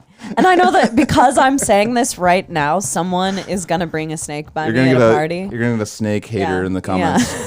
Or snake lover, you mean. Snake lover, dude. Not to be snake hating. A hater of a person. Yeah. But he loves snakes. Joel, where did you get your shirt? So, so we interviewed Hannes from Necrophagist. Is that the right way to say it? And I'm just saying this because I listened to it today. Yeah. And I saw someone in the comments saying, thank you for finally pronouncing his name the right way. I've always said Hannes my whole life, but I was like, is it something different? Like, I didn't know if I thought it was like, Hans. No, it's got the N-N-E-S. Hannes? Hans would be like H-A-N-E-S, right? I don't know, or like H-O-N-S. Well, there's no like, I feel like it needs to be like a little squiggly. So his name is Hannes. Yeah. No squiggly. So his bros call him Hannes? Yeah. Like not Ha? Hannes, right here. No, but I randomly like did the interview with him and I was like, fuck, I forgot, like, I didn't forget, but I was like, I went and just listened to Necrophagist. I was like, let me just do that route again. They're sick. Yeah. And I was like, they're sick. Whoa. Like blown away by it again. Like I've always How'd they do that? Yeah. How'd they do that? God. That's how they do that. That's a new segment. How'd they do that? How'd they do that? How'd they do that? How'd he do that?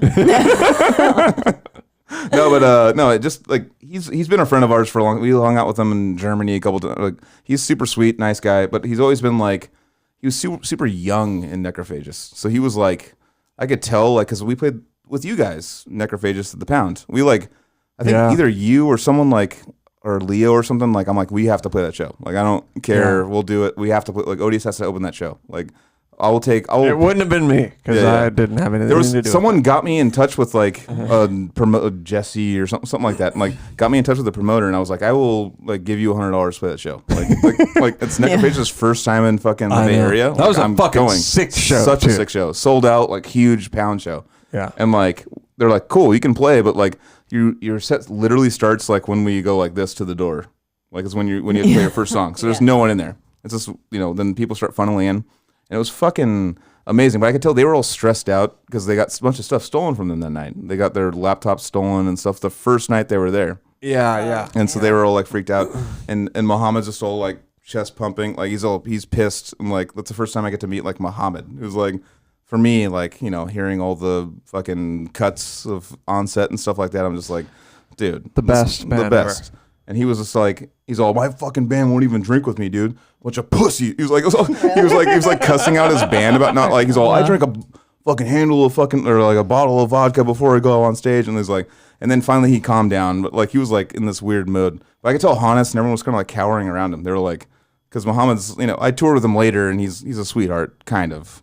But I feel like he's a nice guy, but in the beginning he had this kind of chest out, kind of like, I'm gonna come fuck you guys. Like, he was like very competitive, I could tell in the beginning. Yeah. And then he kind of started to know everyone in the scene and stuff and became a sweetheart. But Hannes was like, and other band members were just kind of like cowering, like scared of him, And I was like, poor guys, like That's sick though. Yeah. I know. Also, it's kind of what you expect. It's like Yngwie Malmsteen. You don't want Yngwie Malmsteen to be like, yes, gentlemen, how are you? You want him to be like a cocksucker, like an asshole. Is that the story?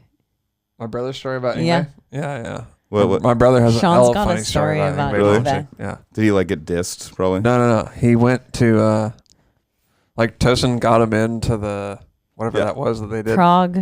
Some guitar G3 stuff. something kind of Yeah. Yeah, and like Prague guitar he was concert. like standing side stage. Sean was. Yeah, like way too close, like, and Yngwie Malmsteen like walked right by him, and something was wrong, right? Like his guitar didn't work, the wireless. Yeah, something. And he like fucking threw it down, and he's like, "Yo, I'm not fucking going on. Like, I'm above this. No. That's how I'm above this. I'm not fucking doing it." But Sean was the only person watching and this. Sean was like 2 feet away. Like Sean shouldn't have been seeing it. And he said that like Steve Vai came out and had to like talk about like, hey dude, Steve Vai's a sweetheart. I've met him a couple times. He's like a therapist. Yeah, he like talked him into like, hey, it's cool, man. You should go on stage. Yeah. And that's how he is. That's how. But you also want him to be like that. Yeah, I know. Like you don't want him to be nice. No, like, no, you don't. Like Matt Sotelo when he was a little kid, like looking up like Rising Force, like the big like his Rain and Blood, his big album that came out that influenced. Dude, Rising Force is so fucking sick. So sick. And like he went to go meet him as a child. He's like 14, 15 years old, and he's like, dude, Yngwie Malmsteen. He like brought out the thing to go sign it, and Yngwie Malmsteen's like, no, I'm not fucking signing that. That's what I'm saying, dude. And he was crushed. But I told also Tim, I was that's like, cool. I told him like that's like an autograph in itself. You got That's what I'm yelled saying. at by Yngwie Malmsteen. That's fucking Dude, rad. that rules. We were on tour with Goat Whore, Yeah. and there was a kid who came up to the merch table. I was selling our merch. Yeah. Goat Whore had Dylan. Anyway, so some kid came up to the merch table, and he was like, can you get Sammy to sign this? And I was like, I'll go backstage and I'll get Sammy to sign it. Whatever. Yeah. So I took it back to Sammy, and like when I looked, Sammy signed it, but when I looked at it, it said like, eat shit, you stupid kid. No. It said, kill yourself. Yeah, kill stupid yourself. kid. Yeah, it said, kill yourself, stupid Sammy's kid. insane, dude. It said, kill yourself, stupid kid. And I took it back out to him, and I was like, I don't know, dude. This is my second tour. Just take this shit. No, that's The how kid was Sammy is. stoked, Though. dude. Yeah, no. He was stoked. Yeah. Sammy is the shit. No, he's aggressive. I remember one time God. I was wearing. We toured with Warbringer, and Samus was playing bass with Goat Whore before we even brought him on as a drummer for Decrepit. Oh, that's so weird. Yeah, he's playing bass. He's all, I'm in Albuquerque with Goat Whore. I'm playing bass. Come out, hang out. Blah blah blah. And I'm like, cool. Come hang out. Wait, you were living in Albuquerque? No, I was visiting my my dad. Like random, just like perfect timing. Like at the launch pad. You probably played there. Of course. Definitely. And like so, like I'm going to the launch pad, hang out. I got my Warbringer shirt on, but it's got the bullets on the side. And Sammy and what's the singer's name again? The Soylent Green guy. Fuck. From Goat Whore. Ben. So that Ben dude and rules. Ben and Sammy like got rules. grabbed me. I didn't know them yet. They grabbed me and they just like fucking like started just going like that. Look at that fucking piece of shit sweatshirt. But they were like fuck, cause they got like Warbringer stole the bullets idea from them. And so they were like, they just basically just cussed me out for a while. I'm just wearing the sweatshirt them going at like, all? yeah, I didn't know them at all. You didn't know who they were? No, I told Samus later. I'm like, dude, those. I mean, like it was kind of funny, but it was kind of like gnarly. They were just like at the merch table. It was like the venue was the show was over. They brought me inside to like look at this fucking guy. I know, and I was like, dude. Come on, dude. Like, we're probably gonna tour in the future. Like, don't be. And I didn't want to like. I wasn't gonna be like, well, I'm in a cool band too, guy. I didn't want to do any of that. I was just like, kind of like, that's kind of aggressive. And later on, I told them about it, and they laughed. But I was like, yeah. At the time, I was like, Jesus, guys, they just broke me down. This reminds me that there's a venue in Albuquerque where a small girl was murdered that we played on Summer Slaughter.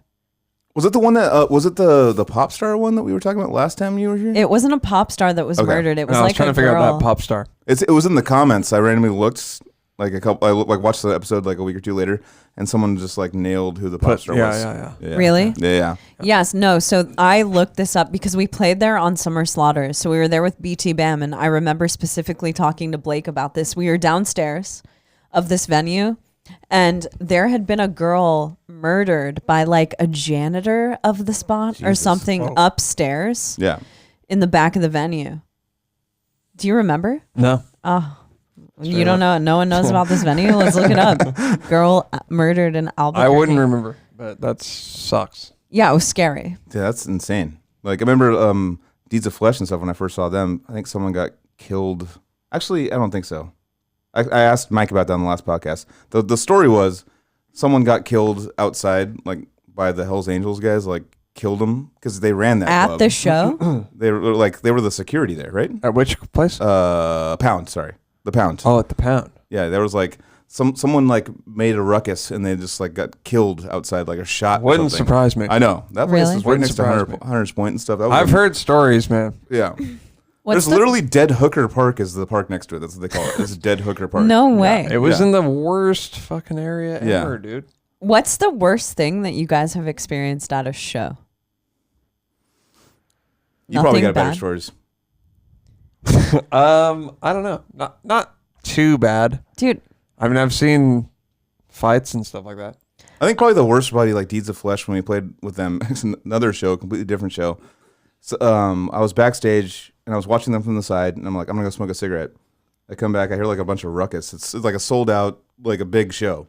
I hear a bunch of ruckus and I run back inside and fucking Jacoby, the singer, the bass player, singer, his face is bloodied and he's the singer. He's on stage playing. Yeah. All of a sudden he's just bloodied. And I'm like, what the fuck happened? And Risha's like, come help me. And I like had to tune a bass for him and give him another bass.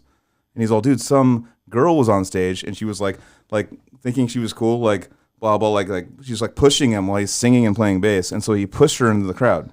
Yeah. Because she was like running into him and stuff. Mm-hmm. And then the boyfriend just comes up and just goes, boom, and then hit him so hard that he like broke his bass somehow and like ripped out the guts of the input or something like that. And and he just got like instantly like Hell's Angels. Like they just like immediately took the guy like them out and just like they just dealt with them. They might not be alive anymore. Because like Deeds of Flesh was like really respected around there. So it was like, where was it at? At the Pound. Oh yeah.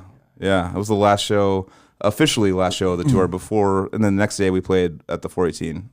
I think that's what happened. Wow. Okay. Yeah. So I'm putting it all together. Connecting. I watched. The dots. Have you guys ever played People's Court in Des Moines? I don't think I ever played there, but I've heard you talk about it. Yeah. So I saw Cattle Decapitation there opening for someone. I don't know. They were like first of 5 on a tour. Yeah. And like a what are those things called? Canister light fixture fell out of the ceiling and just smacked Josh in his head, and he just dropped. It was like, it was from like 20 feet up. And he just fucking dropped in the middle of a show. And that's probably the craziest thing I've ever seen. That's pretty bad. It's pretty gnarly. It's pretty bad. That's the worst thing you'd say you've seen? I think so. Yeah, I've seen people get punched with brass knuckles. Oh my God. I know. You were in that like last time I was here. Animosity was in a weird scene. I've seen cruise. Yeah. Were a thing. That's because animosity existed in this weird space where it's like hardcore and metal met, but weren't necessarily like intertwined. They weren't cohesive at all. Yeah, at all. Yeah. Yeah, we straddled the line. Yeah, totally. But yeah, I saw, our own band, I saw us get pretty beat up. Jeez. Really? Well, yeah, our merch guy got whooped pretty good. By who? What merch guy?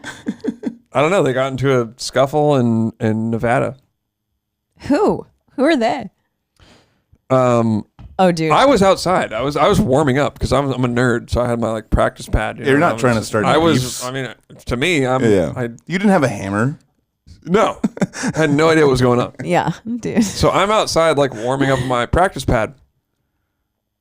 All these people fucking flood out of the show. Yeah, and it's just a brawl instantly, and I'm just like, whoa, taking it back, obviously.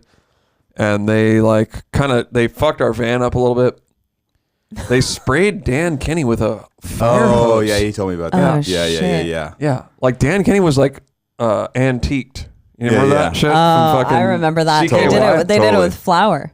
Yeah. And CKY. No, but Dan Kenny was antiqued, fire hose, like chemicals. Got it. Yeah. Jesus. And then we had to take our merch guy was fucking really, really beat up. Badly. Badly beat up. We played in Kansas City, and Paco and Andre got into a crazy fight. Yeah. Do you remember this? And flipped a table. Yeah.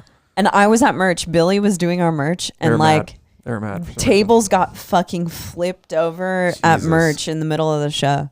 Everyone at the end of I think someone got like some what's it called? What's that whiskey that people make for moonshine? Moonshine. Yeah, people got moonshine at that show. There was a gift of moonshine to all the bands at that show, and it turned brother against brother. Oh yeah, moonshine just changes. It's a game changer. Yeah, it was fun. Like all allegiances are gone. Yeah, you don't even know where you're at. Yeah, it's like it's literally 100 and like a lot of that stuff's 190 or 190 proof. Which means it's like 80%. Yeah. Or 90% alcohol. I remember for a while it was like cool to bring moonshine to shows. Yeah.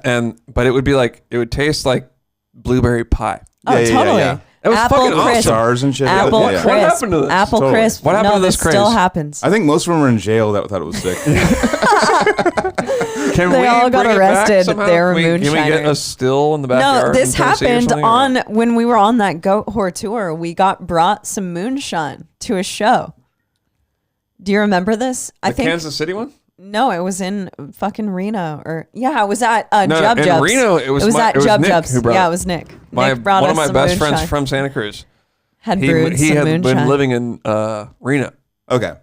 And he was like, I'm fucking bringing some moonshine, dude. And it was... That wasn't fight starting moonshine, though. Everyone was kind of like a seasoned alcoholic on that tour. Yeah. You know, like we were on tour with Goat Whore and Black Dahlia, and it was like, they're seasoned alcoholics. Those are fucking like high class alcohol. Those are like the top of the tier. Like but that's who you want to be on tour with. Totally. That's who you want to tour with is the high class alcoholics, because then it's like they keep their shit together. Problems. There's no drama. It's just or straight edge. Yeah. Straight edge or high class. Usually straight edge would be like, there's like I'm touring with Carnifex. Like I was friends with the drinkers, totally. And then the singer he was always nice to me, but we never hung out. You know, it was weird. Are you talking about what's his name? Scott. Yeah, we've had him on the podcast. Oh, that's right. Yeah, he's cool as fuck. No, he's super cool. Scott's awesome. Actually, I don't know if you remember, like when we did Summer Slaughter together, 2010. Yeah. Like Scott and I hit it off. Yeah. We were like good friends because I was like working out. So he would like come around and want to work out with me. I feel like he looked at me as like you guys are you're the drunk, like you like to. He probably did. I kind of got that vibe from him. That was like, I don't want to, like, what's up, man? I'll be like, let's be cordial.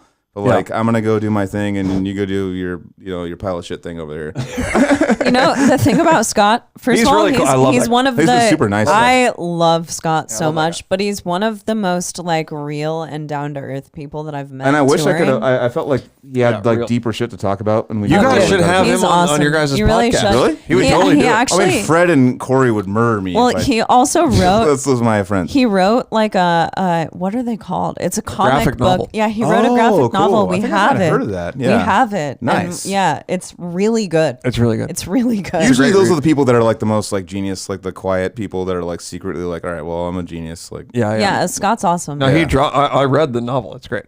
Hell yeah, it's great. It's awesome. Super cool. Yeah, but we had him on the show, and he's super awesome, man. I remember him from that tour too. Like for some reason, on the same tour. That was the same tour. Totally. Yeah, okay. Yeah, totally. Yeah. Like we kind of hit it off. And the drummer too was straight edge. She was him and the drummer and Scott and Fred. Yeah. Sean doesn't Fred and drink. Corey were like the I don't know if you remember Ryan. Yeah, the red-haired guy. Yeah. Me and him got into Four Locos. Yeah. Okay. Him and me like really hit it off. Yeah. Me too. That was my probably best because me and him got into Four Locos together and we called it Stage Sauce. So we literally like. Which it's not. I know, but it was like the original formula. It was like the fucked up people are dying from this one. That's what I'm talking about. Yeah. And so we'd like go to like in Cincinnati, like where's the Four Locos, dude? Like it would be like a thing where like it turned like 8 or 9 times in a row. We were just like Four Locos because it would give me energy. It'd make me like want to be on stage, and I was a little buzzed too. So like it was like at the caffeine plus the drunkenness. Yeah, it was the perfect intersection of caffeine, of hype and drunk. Dude, do you remember? I wonder where you were at this point. Like, do you remember when we played that place in Milwaukee where Jeffrey Dahmer? The rave. The rave. Okay. That night, me and Ryan, we like snuck into the top of that venue. I've done that a couple times. Yeah. Okay. So when you get up there, it's a huge ballroom venue. Totally. And dude, we like went over to the tap and we like drank beer out of it. But the thing is, when you hit it to go on, it's like Jeffrey Dahmer comes out of the corners and kills you. He lobotomizes you. No, it switches. It like hits a switch and it's like loud, like the hydraulics going. It's like like a generator. Because we were like, dude, let's get a beer. Fuck it, man. We're up here. Yeah. And it was all dark and like scary. Yeah. Because we crept up these staircases to get up there. Yeah. And then Jeffrey Dahmer, for the record, did not kill anyone in the rave. No, he was Ambassador Hotel. He just met people at the rave. So the Ambassador Hotel is what everyone talks about. So that's across the street, and that's the hotel right there. The story with Jeffrey Dahmer there, real quick segue, is that he like kidnapped or like met a guy at a bar and brought him up there and like drilled into his head and was like lobotomizing him, like a pseudo lobotomy. Dude escaped, runs down the street, cops get him. Jeffrey Dahmer catches up with the cops, talks him out of fucking the thing. He's like, he's just drunk or on like blah, blah. The cops hand him back to Jeffrey Dahmer. What? And Jeffrey Dahmer goes and just eats him. Holy shit. So that's the Ambassador Hotel story. That's the one that's right across the street. Shit. Oh my God. That's not 213 because his apartment number was 213 and there's bands that like, Slayer and stuff like make songs about it, but it's like a random. I think they like closed that floor down that he was on. Like I don't think it's like allowed. You're not allowed to like go. But there. he did meet people at the rave. Oh yeah, I mean it's right there. It's like it's like you could throw a rock at the Ambassador Hotel from the rave. I've never played the rave. Really? Yeah, never. Eagles Ballroom, dude. That's I played like 4 stages there. There's so many stages there. There is. Really? Yeah. Are there raves there? I'd hope so. It would make sense. Yeah. So yeah, anyway, we crept up to the very top. You can find these bottom staircases. You've been in the pool and I've stuff. been in the pool stuff. Yeah. And then we crept up and we're like, dude, let's get a beer. Fuck it, man. And so like right when you hit it on, it's like all these noises. Yeah. Yeah, generally. And dude, security, like they know those noises. Hella flashlights, and we were ducked, dude. We were ducked under the bar. And we could see everybody, the lights with the security guards. Yeah. And we were like, oh shit, dude. And then they went away and we just fucking kept ducked out. Did you get the beer? Fuck yeah. Yeah. Oh, that's awesome. That's That's such a good story. It was awesome. It was like one of the coolest things I've done on tour. Yeah, that's amazing. And it was just me and Ryan. All right, that laugh made me have to pee really bad. Yeah, you should definitely go pee. Do it. That's pretty cool. 2.5 hours of pee hold. Don't dip You're it too man. far. We're just observing. I know. We're like, okay, there he is. He's going to pee. All right. That is crazy though. Have you ever been in any other weird tour experiences like that? Fuck. Weird tour. I mean, the thing that's sad about it is like definitely. Yeah. But do I remember it? No. Yeah, I can't really remember. In Europe, we did a lot of weird stuff. Europe is weird. Yeah. But what's cool about Europe is I have journaled all my Europe shows. Every show I've played in Europe. But only from one tour. No, from the tour that Entheos did and the tour that I did by myself. So no animosity shows, but yes, I have journaled every other show. One of my favorite days in Europe was going to that Italian place, Retorbido, where we got the best pizza I've ever had in my fucking life, in my entire life. I know exactly what you're talking about. In the small town of Retorbido. So we pulled up, and Retorbido is like a town, like a town of like 100. It's a small town. Right? It's a small town. The metal show there was packed. I actually do not remember playing the show there. I don't remember playing the show, but I remember that we got out of the bus and we got espresso right away. And then we partied that night really hard. Because I remember you and Carol hanging out. Like, oh, really? Yeah. I think that's one of the nights that led him to like have a wife. Get married to his girlfriend. Yeah, let's see here what we're dealing with. Retorbido is like the smallest town you'll ever encounter. And we had a quattro formaggi. I put in Retorbido. There's like 8 images. We had a quattro formaggi. Yeah, put it into Google. That looks pretty Put it into familiar. Google. Put it into Google. Because it's far away. Yeah. Okay, here. That's Google, isn't it? Is it Retorbido? This is DuckDuckGo. No, it's Retorbido. Retorbido. Dude, the best pizza we ever had was in Retorbido. That's another pisses. One of the best pisses I've ever had. One of the best That's probably great. was in Retorbido. Pizza too, I love it. Okay, Retorbido. Here it is. Yeah, no, we walked by all of this stuff. There were only like, it's just a town, dude. It's a little old town. And I remember walking by like dogs that were behind gates in this town. It was really sad. It looks mostly like that one. This one. Yeah, what town? No, where is this? It's in Italy. Like Italy. We went on tour with look at that. It Beyond looks Creation. pretty. Oh, Brujeria. And we played this venue in Retorbido, and we had the best pizza I've ever had. It was a Quattro Formaggio pizza. So what makes it like did you see pizza? that dog right there? That's the dog you saw. Fuck! I knew that was gonna happen. Hold on a second. No, so what makes a good pizza? Because I know that okay. Because I remember there's that place actually in Aptos. Have you been there? It's called Metone. No. It just opened up because someone posted on like the check it out. Aptos Aptasia it's called. It's like a little group. I swear to God. It's just like a little They posted Aptos on group. Aptasia. Yeah, Aptos. They're like that's really what it's called. Aptasia. Oh no. And they're all best pizza. Like what is it? Santa Cruz. And like a bunch of people said Metone, and it just opened, and I was like, all right, I'll check it out. And just like the sauce was probably the most important part, right, of a pizza. Of course. Yeah, it was one of those. Like, they have the brick. What's it called? Aptasia. Aptasia is the Facebook group. Metone is the Metone. That's Metone. So what's your rating?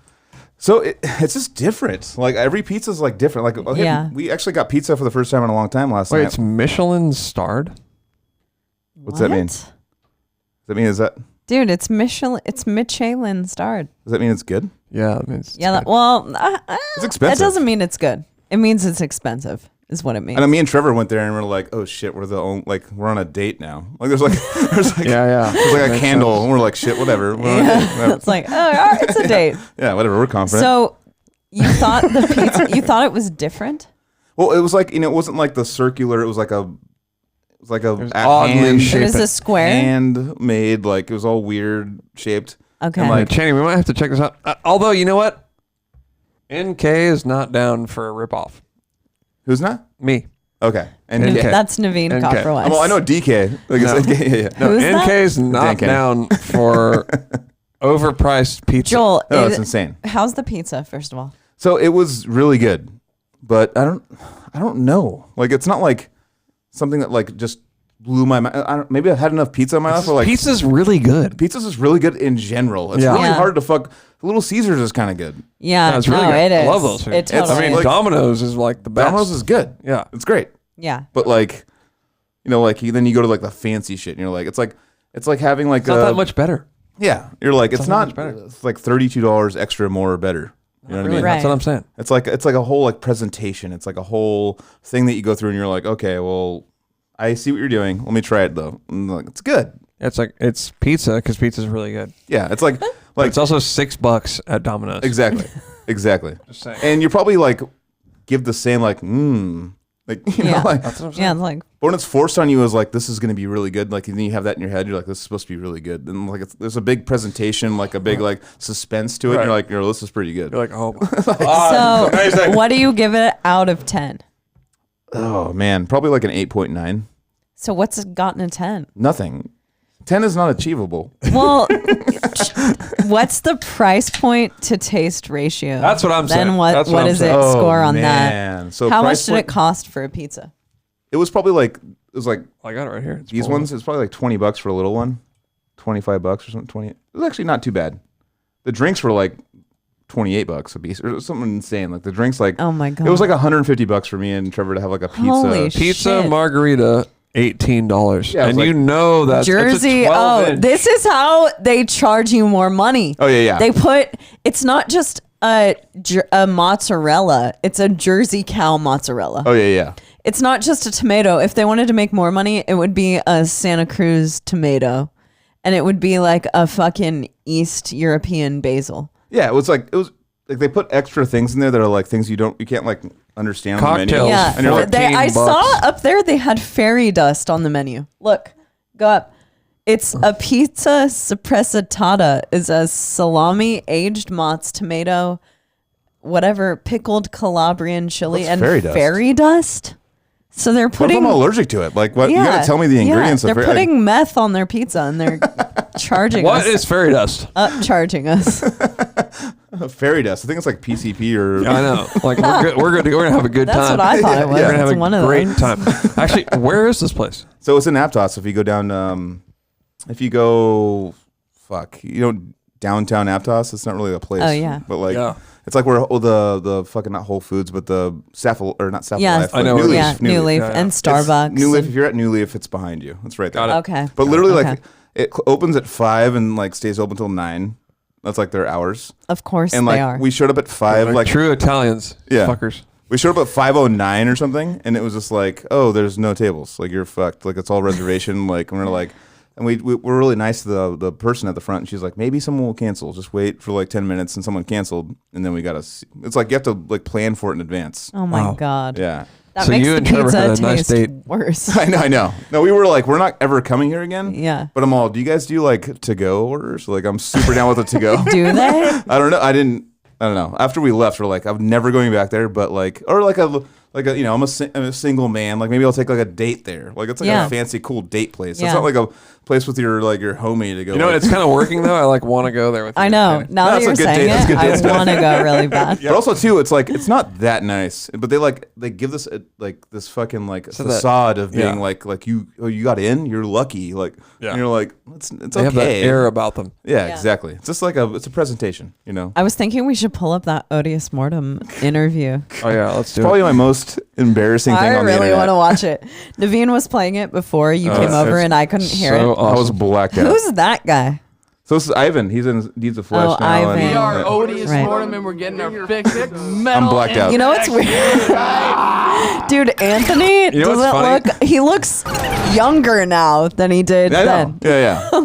The paper plate. Oh, Rob. What did you think? You know what's hilarious? I lie in this. I like make up lies. Really? I say I have a weed passport or a prescription. I didn't have one. You liar. And I was acting like I had one the whole time. I'm like, yeah, it's like a weed thing. I'm from California. I made it up. From California. Completely made it up. Like, watch it. You know what's kind of funny is that Frank did an interview similar to this. Rob here with Odious Frank actually has one of my favorite interviews ever. He was demolled.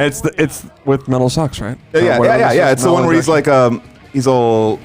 I literally have shown that interview to like 20 people. Yeah. It's like one of the funniest interviews ever. We'll have to watch that after this. Yeah, it's my favorite. It's my favorite interview. Honestly, though, in the live videos they show, you guys are. Dude, turn it up. It's just kind of the way things go.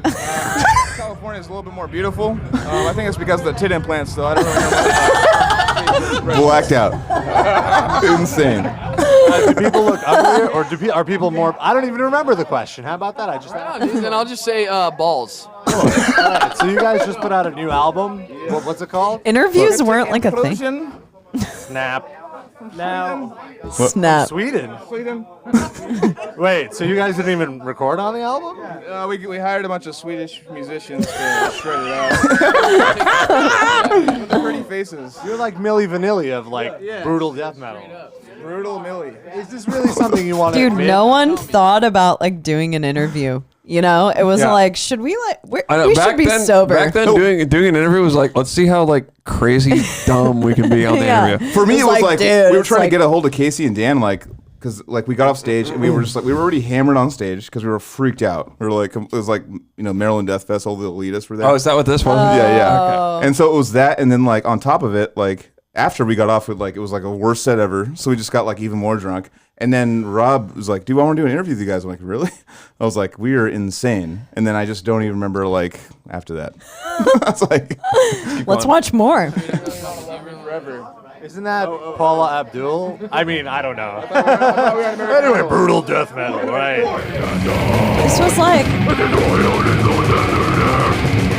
the random show is playing guitar, which only happened to you guys are kind of ripping it though. Yeah, you guys are ripping. Casey is killing it. Casey's a murderer. Killing it. You hear that? That shit was perfect. Dude, it's the house set too. He's only got 2 cymbals. Yeah. So in our house had like 92 cymbals. Yeah. So you just see him just going like trying to make up for it. Like on this record. It was gradual. Just people piecing shit together. Yeah, that's true. The songs were written before I was even in the band. I joined. Dude, I love the Anthony backward glasses. Oh man, it's a Pacifica move, I guess. That's such a Pacifica move. Songs that were already written, and Dan actually did the vocals He is the most blacked out. Anthony Ivan is the most blacked out. Anthony is the new representative of California. Yeah. It's too technical. It's too ridiculous. It just makes no sense. I've seen this kind of. Yeah, it's not. The process doesn't do with how technical things get. It's kind of more how it sounds. People just are putting that technical thing on after the thing's already written. It's not That's a good explanation. Joel, you just made your band mainstream, dude. It's more like, oh my god. You're mainstream now. It's hurting my feelings.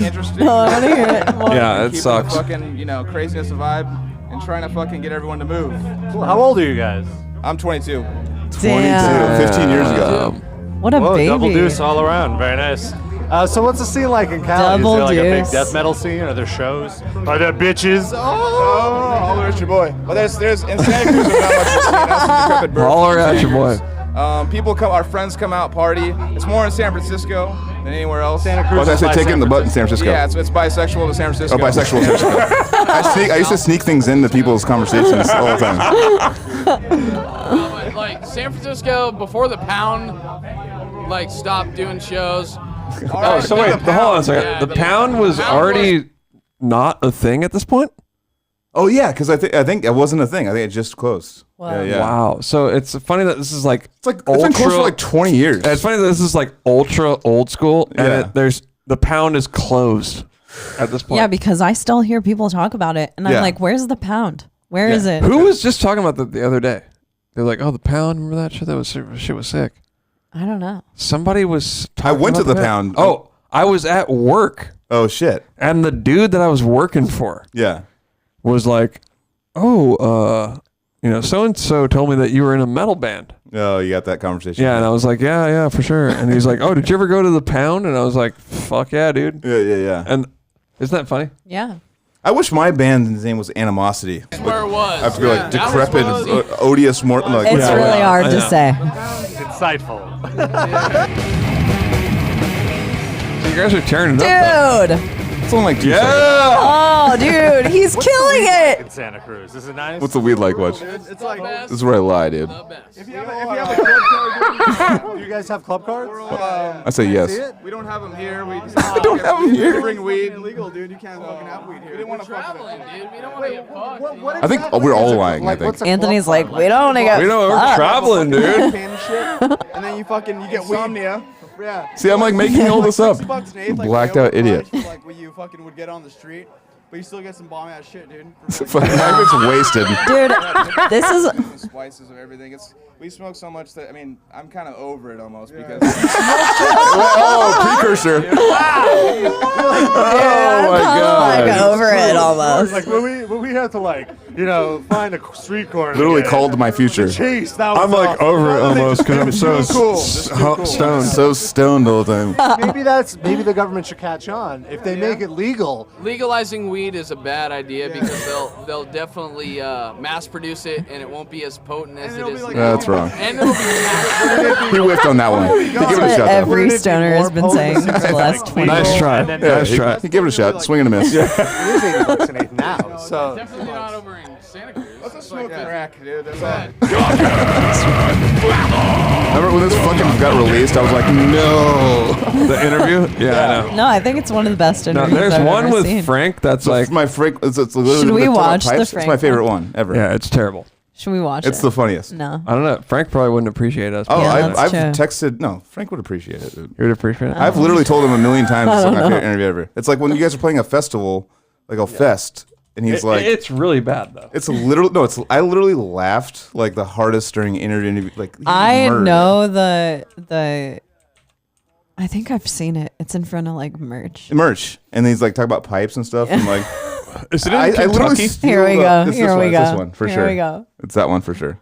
I literally stole. You got to pay the cost to be the boss from this interview. Metal injection and a beef injection too. Dude, this is amazing, by the way. And a beef injection too. It's like my favorite interview ever. Rob it's here fucking with dying fetus. California's Animosity. Damn, that's your boy killing it on Who's the on hell yeah. guitar? While you guys were playing, is that true? It was actually the day before yesterday. This is some festival that got that got put on the end of our tour. Look at him, he's like, so Leo. Unfortunately, we had to play, and Unfortunately. Yeah. it was kind of unfortunate. Hey, This festival. Fests are whack. It's all about just good shows in a nice small club where the sound is Dude, good. I feel the same as Frank feels. I feel Totally. that's why Frank and I get Shopping mall along here. so well. It's like- No, Frank crushes and all this, the dude. I don't know. It's not. There's no This metal is bands. drunk Frank. It's not That's really like the- our yeah. kind of thing, you know. That's old school. What's going Yeah. on? That's sick. That's the OG I don't Frank. know. What's going on sick? I don't know. Oh, we have that drum head. Yeah, we do. Oh, damn. Cool. I'm here with Animosity, in case you haven't noticed. Now, I heard. Where's there the was a rest of little the drama band? Right before. I think, we went into not studio. doing this? He flew home, or bass player flew home. Evan did. Oh, I wonder where this was. Yeah. Why'd he fly home? It's 2008. I know. I might have blur my face. Wish these guys were still around 1 year ago. Dude. I might have to leave Gatorade. early. There's a problem. What? He talked about murdering a police officer. That's the drama. Sick. It's real. Now, you guys are on Guy Kazowiowic's record label. Nice. How did Rob. This is the best answer ever. Rob. Because he likes the band, and you know, he just wanted to put it out. We played with Red Core. We were like, Wow, dude. Holy shit. I wonder if he this is saw my favorite this. interview. You're 21, right? I'm 21. We're both 21. Oh, damn. We're both 21-year-olds. You know what's funny? Frank was probably not 21. Leo and a guy named Nick started this band. We were 14. You guys worked with Kurt from Converge on your last record, Animals. Plug. Animals. It's just animal. Yeah, underage girls. On the record, Kurt from Converge molests underage girls. And he wears jammies that are baby blue and silk. Okay, What let's try the to get a fuck, serious answer dude? here.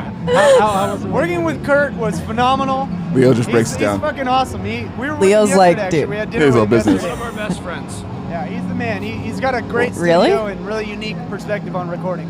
And he added a lot to the creative process of our album. Imagine if you were Kurt and you were like watching this, you're like, Didn't age well. why did I Didn't do age well. this? One of our Why did I best do this? one of our In a best unique way, and friends. it, He's our best friend. He allows us to. He molests I know. little girls. That's the worst You thing. guys ever like present him something and he's like, nah, that sucks. Yeah, he would tell us if it was whack or tell us if he really liked it. When I was doing vocals, He wouldn't do he'd be that, like, by the way. "That sucked." It's not true at all. Another more fucking interview lies. Yeah. Especially after you've been doing it for like days on end, you have no idea what's good or bad. You're just fried. Cool. Now, I gotta say, in terms of Animosity marketing, I think you guys are doing Oh yeah, pretty well. you guys are the because, murderer of merch, dude. First of all, I'm you guys looking at the probably merch have more I know, like, I man, am it's too. killing I it. am too, yeah. And when I go to shows, every band I see has an Animosity shirt. Was Yeah, that, where are like all those animosity Where shirts? have That's they the question. gone? We don't really. Where I've have looked they for 'em. gone? I've looked. We've done like. I have an animosity That's gonna be one of those shirt. $300 fucking shirts I'm talking about, That's like what I'm- I think inflation. they probably are. Yeah. You want to hear something fucking crazy? Yeah.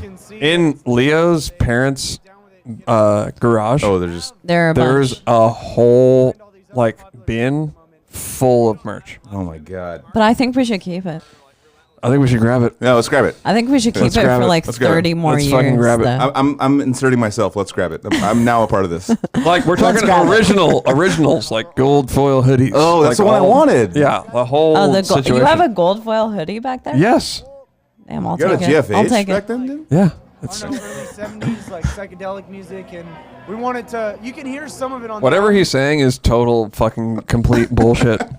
So we're gonna cut that off. One of my favorite was like they're like so like you're in like in the East Coast right now. Like you have to drive back to California. How long does that take? And the Frank's like, about 15 minutes.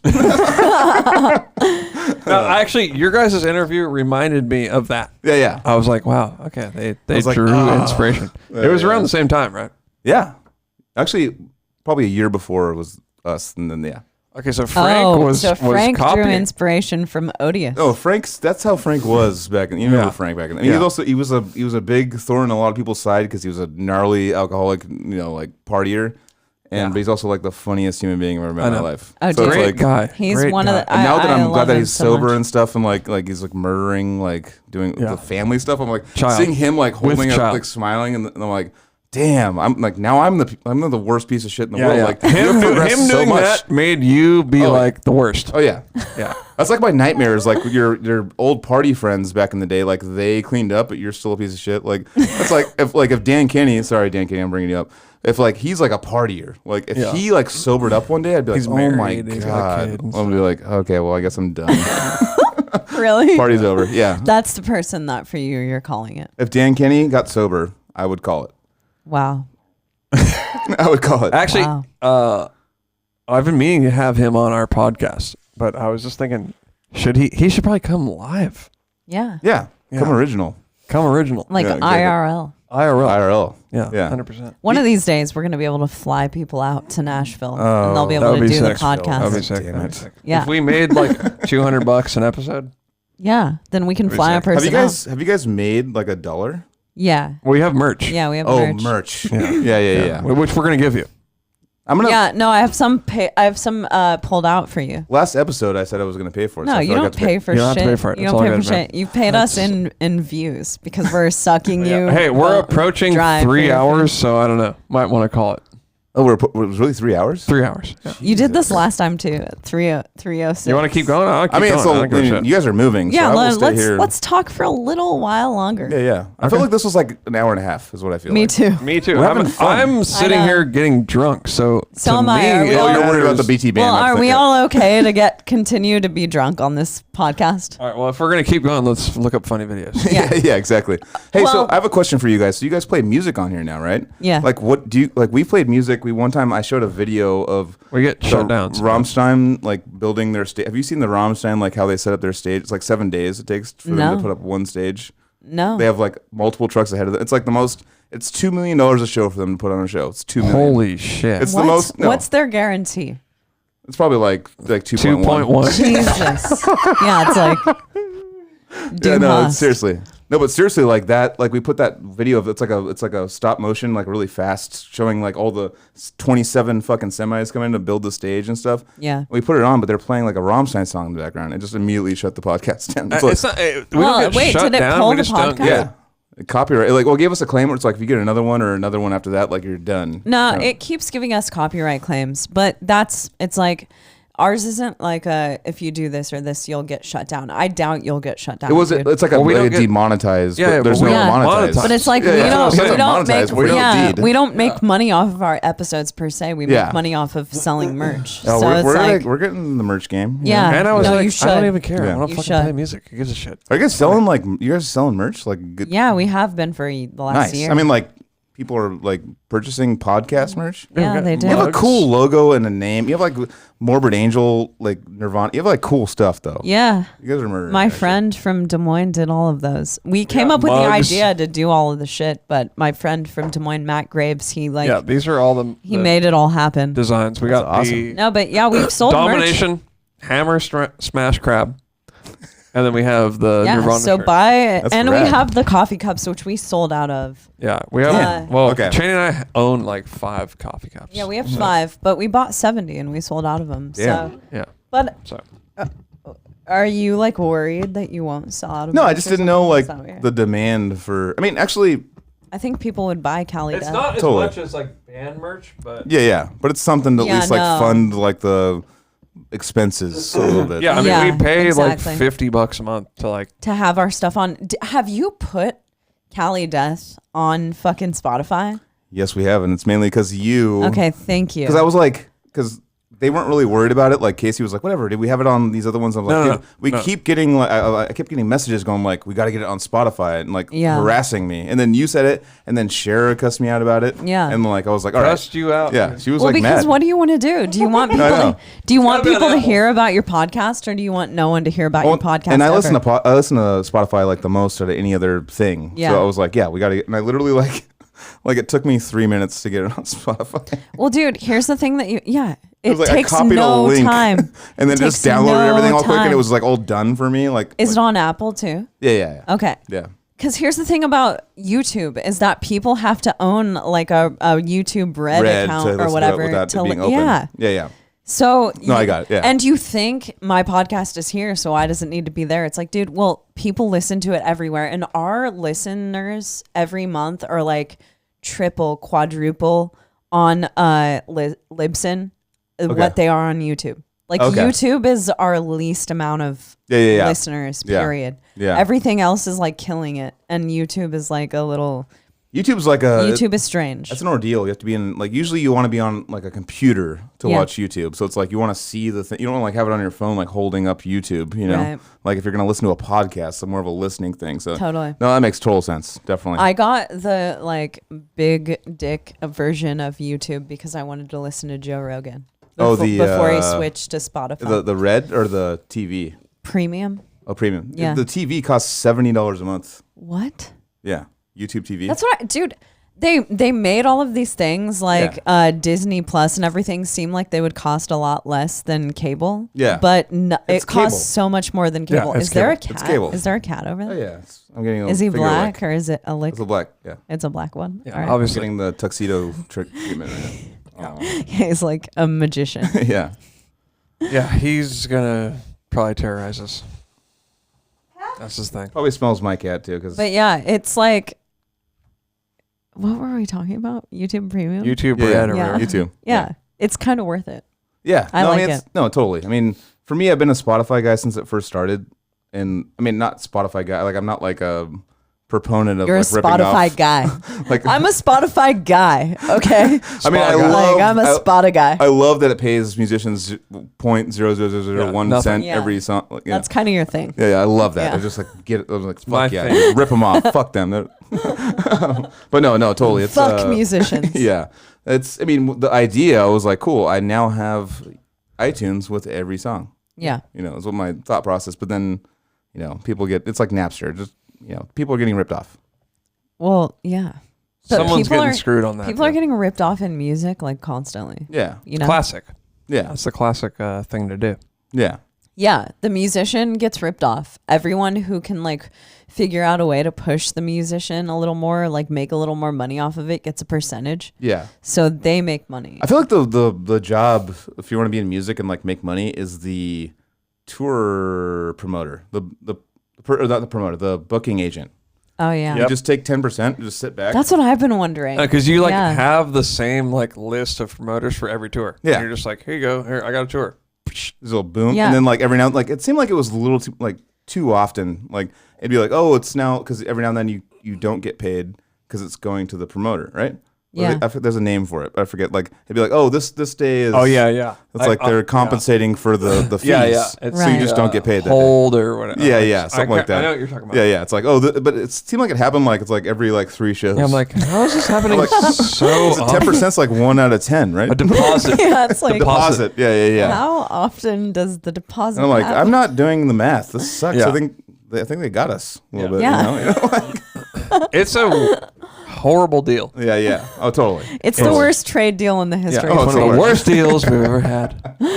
Exactly. What do you think that's the best job? I mean, booking for money. agent? Yeah. You just sit back. Think about it. You sit back. You have 15 of your bands on tour within 3 months. Yeah. And it's all the same email list. Yeah, you get 10%, and the promoters want to work with you. I mean, usually they want to make their money too. So like, you don't have to like reach out to every show. Generally, you probably do a little bit, but not like it's not like begging them to have the show. Like they want the show. Right. So you give them the contract. They go, okay, it's $3,600 for the whole package. Is what's going on. And then just like, cool, 10%. They get like $360 per show every day. Every day. And then every day. And then they have 9 other bands doing that, which are like, oh, this band makes, like this $5,200. Some booking agents have like hundreds of bands doing that. It's insanity. Their bands might make $50 a night, but they make like fucking 0.5 cents a night. Insanity. Totally. And they make a shitload of money. And there's like, and they don't have to be on tour. And I know a couple of them that are in Hollywood with like mansions, and they're booking death metal bands. Yeah. And I'm like, something's off here. We made a mistake. Yeah. Or we should have played reggae. I don't know. Yeah. No, I feel the exact same way, and I had a weird feeling about it from even since like back in the day, like, when it started happening. I like when I was in Animosity and stuff. I was like, something's a little off here. Yeah, you're not like looking at like every single day. Like all of a sudden it's like, oh, it's a deposit day or whatever. It's like, it's just like, oh, really? I felt like it was yesterday too. Like I don't think they're not doing anything shady. You signed up for it. But like, I feel like it took a couple. You've been had. Totally. You've been had. Yep. I mean, 10% sounds chill. Until you're like, wait a minute, I'm not getting 10%. Yeah. Like I don't. There's not 10% profit for me. Yeah, I made $11 tonight. Yeah. Right. Exactly. You know, but that is the thing. I worry about that with like younger bands, especially, which we've all been in young bands, and it's like, you know, you'll accept a tour offer, and the tour offer will be like $250 a night or $350 a night, and it sounds like a lot of money until you take into account what the booking agent makes, and then you're like, okay, I'm in a band with fucking 5 other people. Totally. So you make really no money. Yeah. And also too, you have to think about like when you get those offers, you have to think about, is it Black Dahlia? Are we going to sell $1,500, $2,000 a night in merch on top of it too? But if it's like our first tour, that one I was telling you about, like with Deeds of Flesh and stuff, it was like you guys are making like $200 a night, and then like we're like in the middle of it, and then like all the booking stuff changed. They're like, you're making $125 a night. And we're like, well, we can't go home. Like we can't afford to get home. So we have to just like kind of bite the bullet on it. Cause like the turnouts were like, they started off like sold out, like LA sold out. Like the first like 3 shows were sold out. And then like we go to Arizona, it's like 28 people. Yeah. And then you go to like fucking Oklahoma, it's like 19 people. It's like, you know, like they're just taking, the promoters are taking the big hit, and like I get it. But it's a fucking bad deal. Yeah. Straight up. Fucking the middle of the country. That's why, like, there will be people who go on tours, and it's like not a tour that a drawing band is headlining. It's like we're going out on tour, and there are like 3 people a night that they're gonna draw. Yeah. And it's like, dude, especially now, the 3 people, the just going out on tour model isn't really the way to go. Totally. Like, you don't have to. Yeah. Yeah, you don't have to. And especially like it diminishes everyone's want to like continue going on tour. Yeah. No one wants to go on tour to make like negative $45 a band member. Totally. You know? Those fucking times coming home too, where you're like, you either it's like you're negative. Yeah. Like, and you're like kind of in shape because you've been like lifting gear. You've been working. Yeah, you've been lifting gear and you've been eating sweating. like 1 McChicken a day. Exactly. And they're like, sick dude, here's negative. Like, give me more. Here's negative. So congratulations. Here you go. Give Here's me the a money. T-shirt from all of the other bands on the tour. Yeah. That's what you're going to take. That you're going to lose in 3 years. Yeah. Exactly. Touring, I mean, touring is great. Don't get me wrong. But I especially now think that maybe touring without like a prior band history probably isn't the way to go. Tough. Yeah. You got to be in it for the love of doing it. Yeah. And like, I think you almost said it, like, it's like after 10, you need 10 years, a good decade of a band. Then you're like, then it's like do or die. Like, are we, like we put in 10 years, like, is this like a real thing? Or is this like, because the first 10 years usually is building up to the thing, like to make it a 10 years worthy object. You're starting. Yeah. It's like a worthy thing. Is this really something we can do? Yeah. We have to go through hell for 10, not hell, but just like rough times for 10 years. You're a young band for 10 years. Totally. It sucks. Yeah. You're in the alleyways of, you know, like Nebraska, like breaking down your shit. And there's But the thing is, you'll be in the alleyways of Nebraska for your whole entire career. Yeah, that's actually it's true.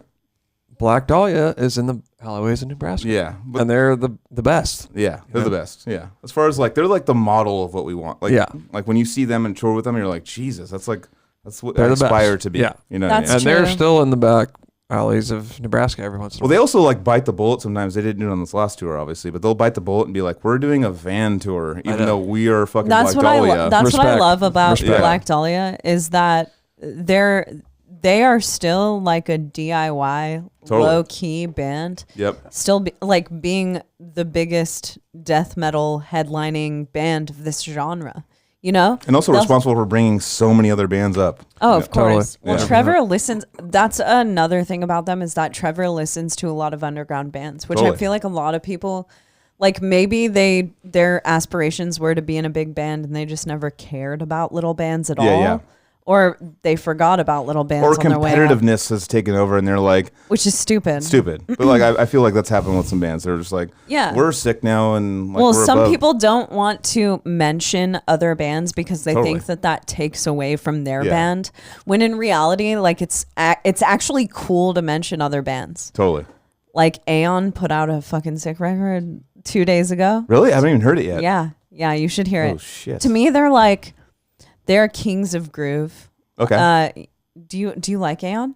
I know, and we were label mates for a while on Unique Leader. Yeah. Okay, no, I loved them. Yeah, totally. They're good. They're kings of groove. They were doing the like Surreption groovy thing before Surreption came around. Yeah. So yeah, it's great. But anyway, it's like, a lot of people will like, what was I talking about? They'll never talk about other bands because they think that it like diminishes their own thing. Totally, and that's what actually Trevor brought that up on the podcast. I brought the same thing up to him. Like, you're the guy. It's like you and Alex Webster is kind of similar too in Cannibal Corpse. He's really 100%. He's actually still looking for stuff, and he's like 300 years old, and he's still like he's a sweetheart, but he's like looking for he still wants to find the next cool thing. He's like really into it still, and wants to help them out and bring them aboard and be like, boom, here's your chance to fucking play in front of people. And then he's made so many bands from that. So it's Trevor. Yeah. It's like he actually has a love. Wait, you had Webster on your podcast? No. We're trying to. I mean, I've talked to him. I should ask him. Oh, dude, no, he's supposed to be on ours. I mean, shit. You guys do have really good guests. I'm sort of friendly with Webster. Oh, damn. Yeah. And we're supposed to have him on, and something like fell through. I forget what happened. But. You guys have good guests, though. Yeah, you said it's just a thing of you and Anthony going out and like. Oh no, everyone's got a part of it. There's everyone's got their guests they pull in. When you have 500 hosts, you're gonna land a good guest. It's like you're gonna get one death metal guy. No, I'll randomly just I'll look at because we have a calendar, and I'll randomly okay, well, there's not anyone next week, and then these next 4 days or next 4 times after. So I'm like, I'll just start texting a bunch of people, and then like, fuck yeah, I'm down. Fuck yeah, I'm down. And just that's how I do it. And all of a sudden I'll get like 7 guests from one kind of buzz drunken thing, and they're like, fuck it. I want to actually. I'm trying to get more underground people. I'm trying to get. You remember that band Anata? Did you ever listen to that band Anata? Never. They're like one of the when Gorod and Necrophagus and all these bands were coming up. They were one at the top of the heap. They were the top 3 technical crazy bands, and they just went away. Just gone. It's like I would like to hear the record. Oh, dude, you will Conductor's Departure. You will lose your shit. It's so good. But there's other bands like Theory and Practice. They were just ahead, one step ahead, and then they disappeared. Yeah. And Trevor from Black Dahlia did the last Theory and Practice album. He did a song for them because he's like, what the fuck? These guys are coming back, and did a song with them. And I hit up the guy. I was like, dude, just for my nerdery, I need you to now that I have this kind of a little bit of a platform, I want to bring these people that I found through digging back in the day, and found these underground artists that are insane, that are so ahead of the curve. I'm just trying to bring those ones on rather than. I mean, I also want the big name Terrence and stuff. It was rad, but. I want the underground now that we have a little bit of a viewer pool to show. Yeah, you're trying to show people the sick music. Yeah, it's my route of how we all got it. Me and Carrie were little kids finding these bands. Totally. And so I want to show the people, Totally. Anata, you have to listen to it after we're done. Yeah, I gotta hear that right now. Totally. Actually, let's check it out. Okay. Yeah, dude. Yeah, let's play it. Dude, Anata. I'm deaf in one ear, so I can't hear the multi-harmonies they're going to do, but you guys are going to hear it. It's sick. Sure. Conductor's Departure. Yeah, this song is amazing. See they're fighting each other?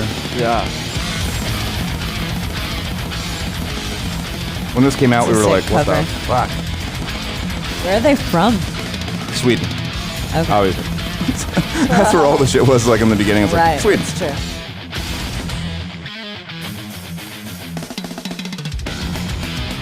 Shane and I are thinking about starting another spin-off show. Oh, nice. And that's KoperCrabb Radio Hour. Fuck yeah. Yeah, where it's just. What's the radio? Listening to stuff and reacting? Not even reacting. I don't want to be reacting. I don't like to say reacting. Yeah. I'm sorry for even saying that. Playing stuff and just playing music. They're like. Yeah, it's like. What? They did that? And they. Oh my god, it blasts me! What? Yeah, no, just playing music. Oh yeah. It's sick. I mean, that's why I thought it should be a thing, but I thought we'd get shut down, We kind of do, but we don't make money off monetizing. Yeah, but it's anyway, not shut down. So it doesn't matter. It just it lets it keep playing, but you don't get. Are you trying to monetize? No. Yeah, so fuck it. So they can't shut down the channel over they don't pull you shit? Off. Yeah, no. Oh, okay. They don't pull you off. They off. just pull the monetizing, but we're not monetized. Sick. We made 0. Yeah. So sick. You guys get to monetize now. I'd rather play the music. Yeah, totally. Oh yeah. Even if it was $50 a podcast, whatever, play the music. I'd probably take the $50. So these guys are from Sweden. Yeah. And they've not been in any other bands? Not really. No, they just were like a one-off kind of. They were on Relapse for a little while back in the day. Okay. And they kind of like had a small following, and this album got them kind of big. Like Necrophagist, coming up with them kind of. And then they just fucking released this like brilliant album, and we're like, all right, later. And so I asked the dude. I was like, dude, you want to be on the podcast? He's all, are you Joel from Odious Mortem? He hit me back, and I'm like, damn. Shut the fuck up. Like, and then I was like, you want to be on the podcast? He's just all red.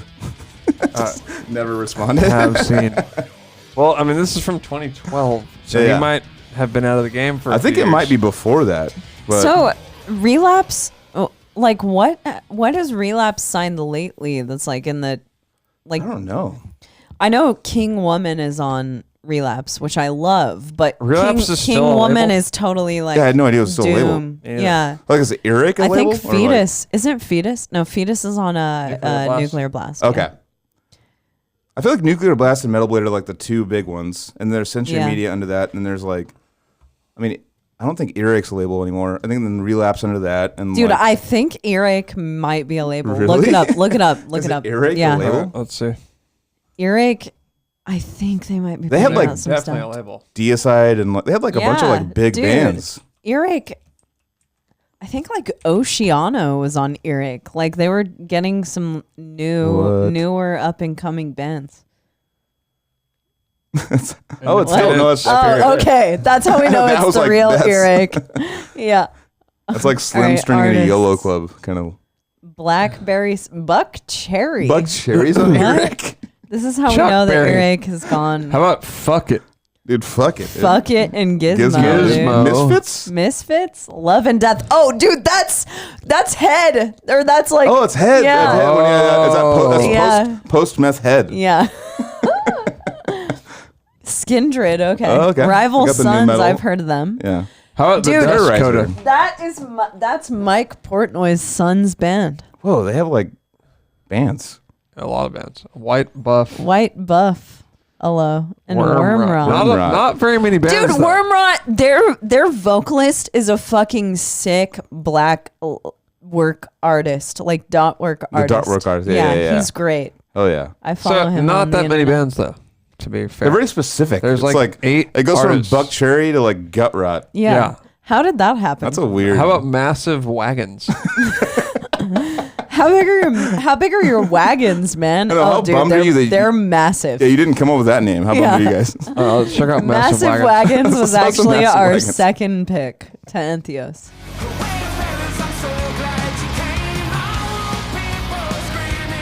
Kind of poppy. This sounds like almost like a Dance Dance Revolution Oh, music. totally. It's all. Oh, to that chorus, to that banger chorus. Come on. Confusing. It's very confusing. Fucking Massive Wagons, dude. Yeah. I don't know. No, they're like, is it Imagine Dragons while or we're not? at it, while we're at it, let's. No, it's Massive Wagons. Chill out, dude. It's just He's Massive. like eating a sandwich. He's like, no, it's Imagine Dragons. Like, oh, Massive Wagons? That's like, Yeah, Massive I think Wagons. we should check out Fuck It. yeah, Fuck It might be pretty Definitely. sick. Or Fuck It, yeah. Click here for more info. Whoa. It's an aggressive website. Yeah. I'll be right back. 22 million YouTube hits. Just hits. Like counting all the hits from all the videos. What is a hit? I don't know. It's like you have like 72 videos. That's like, weird. So Eric decided to. I don't even know how to listen to this guy. That's got to be like, oh, it's rap punk metal, dude. Extremely flammable blend of rap, punk, and metal. Whoa. So it's like new metal with punk in it. Basically. Part of infamous South Florida collective, members only. Oh, yeah, we're not cool enough for that. Look at this. It was 2015 to 2015. Was it a day or was it 11 months and fucking Holy shit, dude.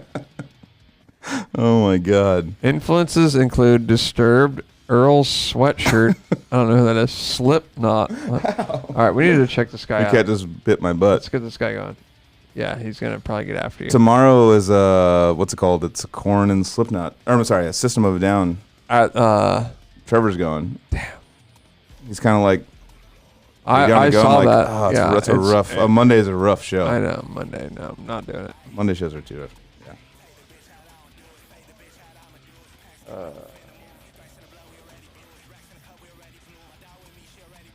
Sounds kind of like Cypress Hill mixed with Head PE. Pussy wet, don't need a lube. I'm bad with what I put my glue in. Catch me outside with a Susan. Fuck her up, I don't like to use it. Problems with me, no excuse. Wipe off her face, but I excuse it. The plans I make till I approve them. Out block, we come remove them. Need a tool, might need a tune up. What is block up like a tuna? Whip the shadow. Doesn't sound like punk or metal at all. No, I don't think so. When's that part coming? Oh. It's fuck it. It's fuck it.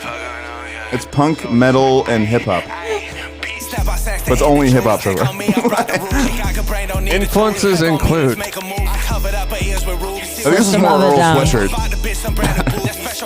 How did you get to Death Grips from System of a Down?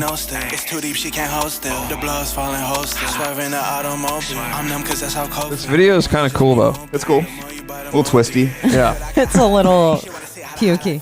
Yeah, it's a little pukey. Are you gonna? You're a sensitive puker. I don't want you to. Yeah, I don't know. Anyway, that's what we're working on. Where was the metal at? Fuck it. Chamomile? He probably just likes metal. Oh. You know? So kind of.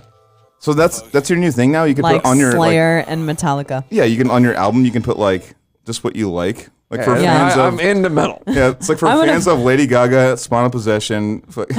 Yeah. System of a Down. Let's listen to that one. He's got 22 million YouTube hits, according to him. Let's go to the About. We can test that out for sure. The last video had 13,000 hits like a year ago. He only has 105,000 YouTube hits. Views. So wait, why is it 22 totally million? lied What a about liar, it. dude. He lied about it. What's going on with the lying? You know what? Dude, fuck it, dude. Well, I was going to say fuck it, but you know what? Fuck it if this is what you... I kind of like. This song's called like Kanye West. The new fit is wet. I got good dreams like Kanye West. I don't give a shit. My bitch is a Kim. She got no tits. I had to make a reservation and say Roof Chris. At the table play poker. Roof Chris, that's a good steakhouse. The bass company, Warwick, always goes there for a name. Oh yeah, it's bomb.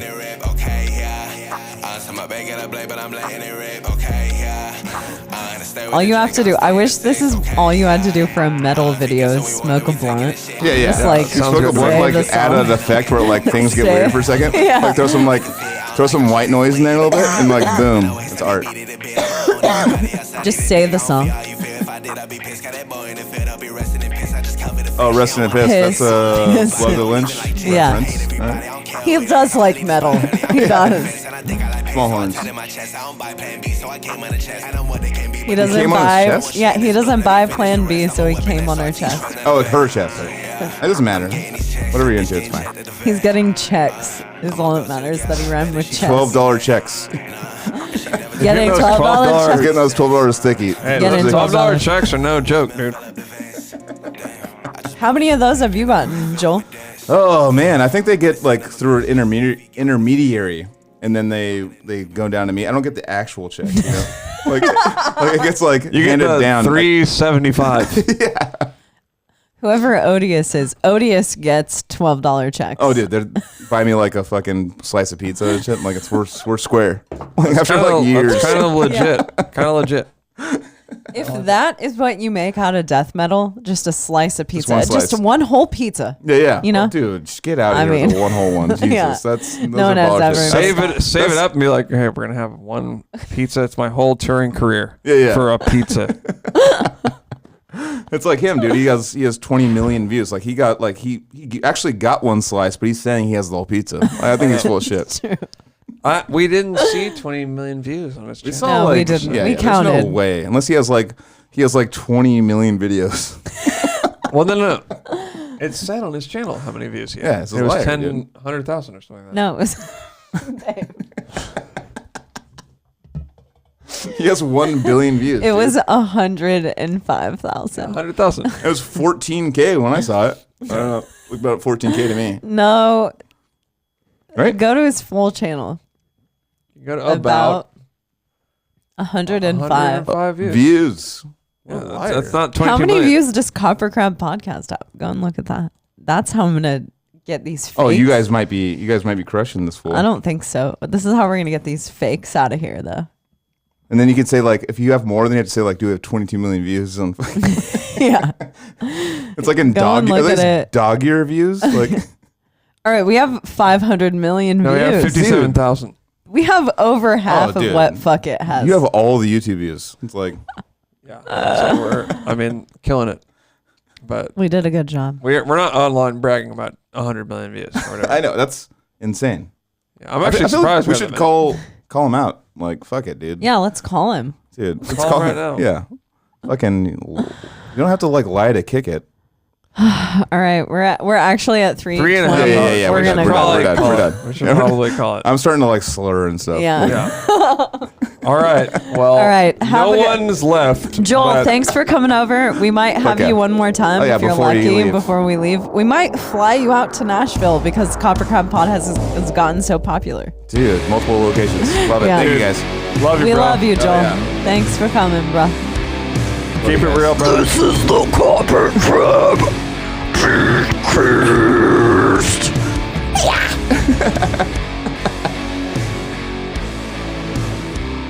Our cat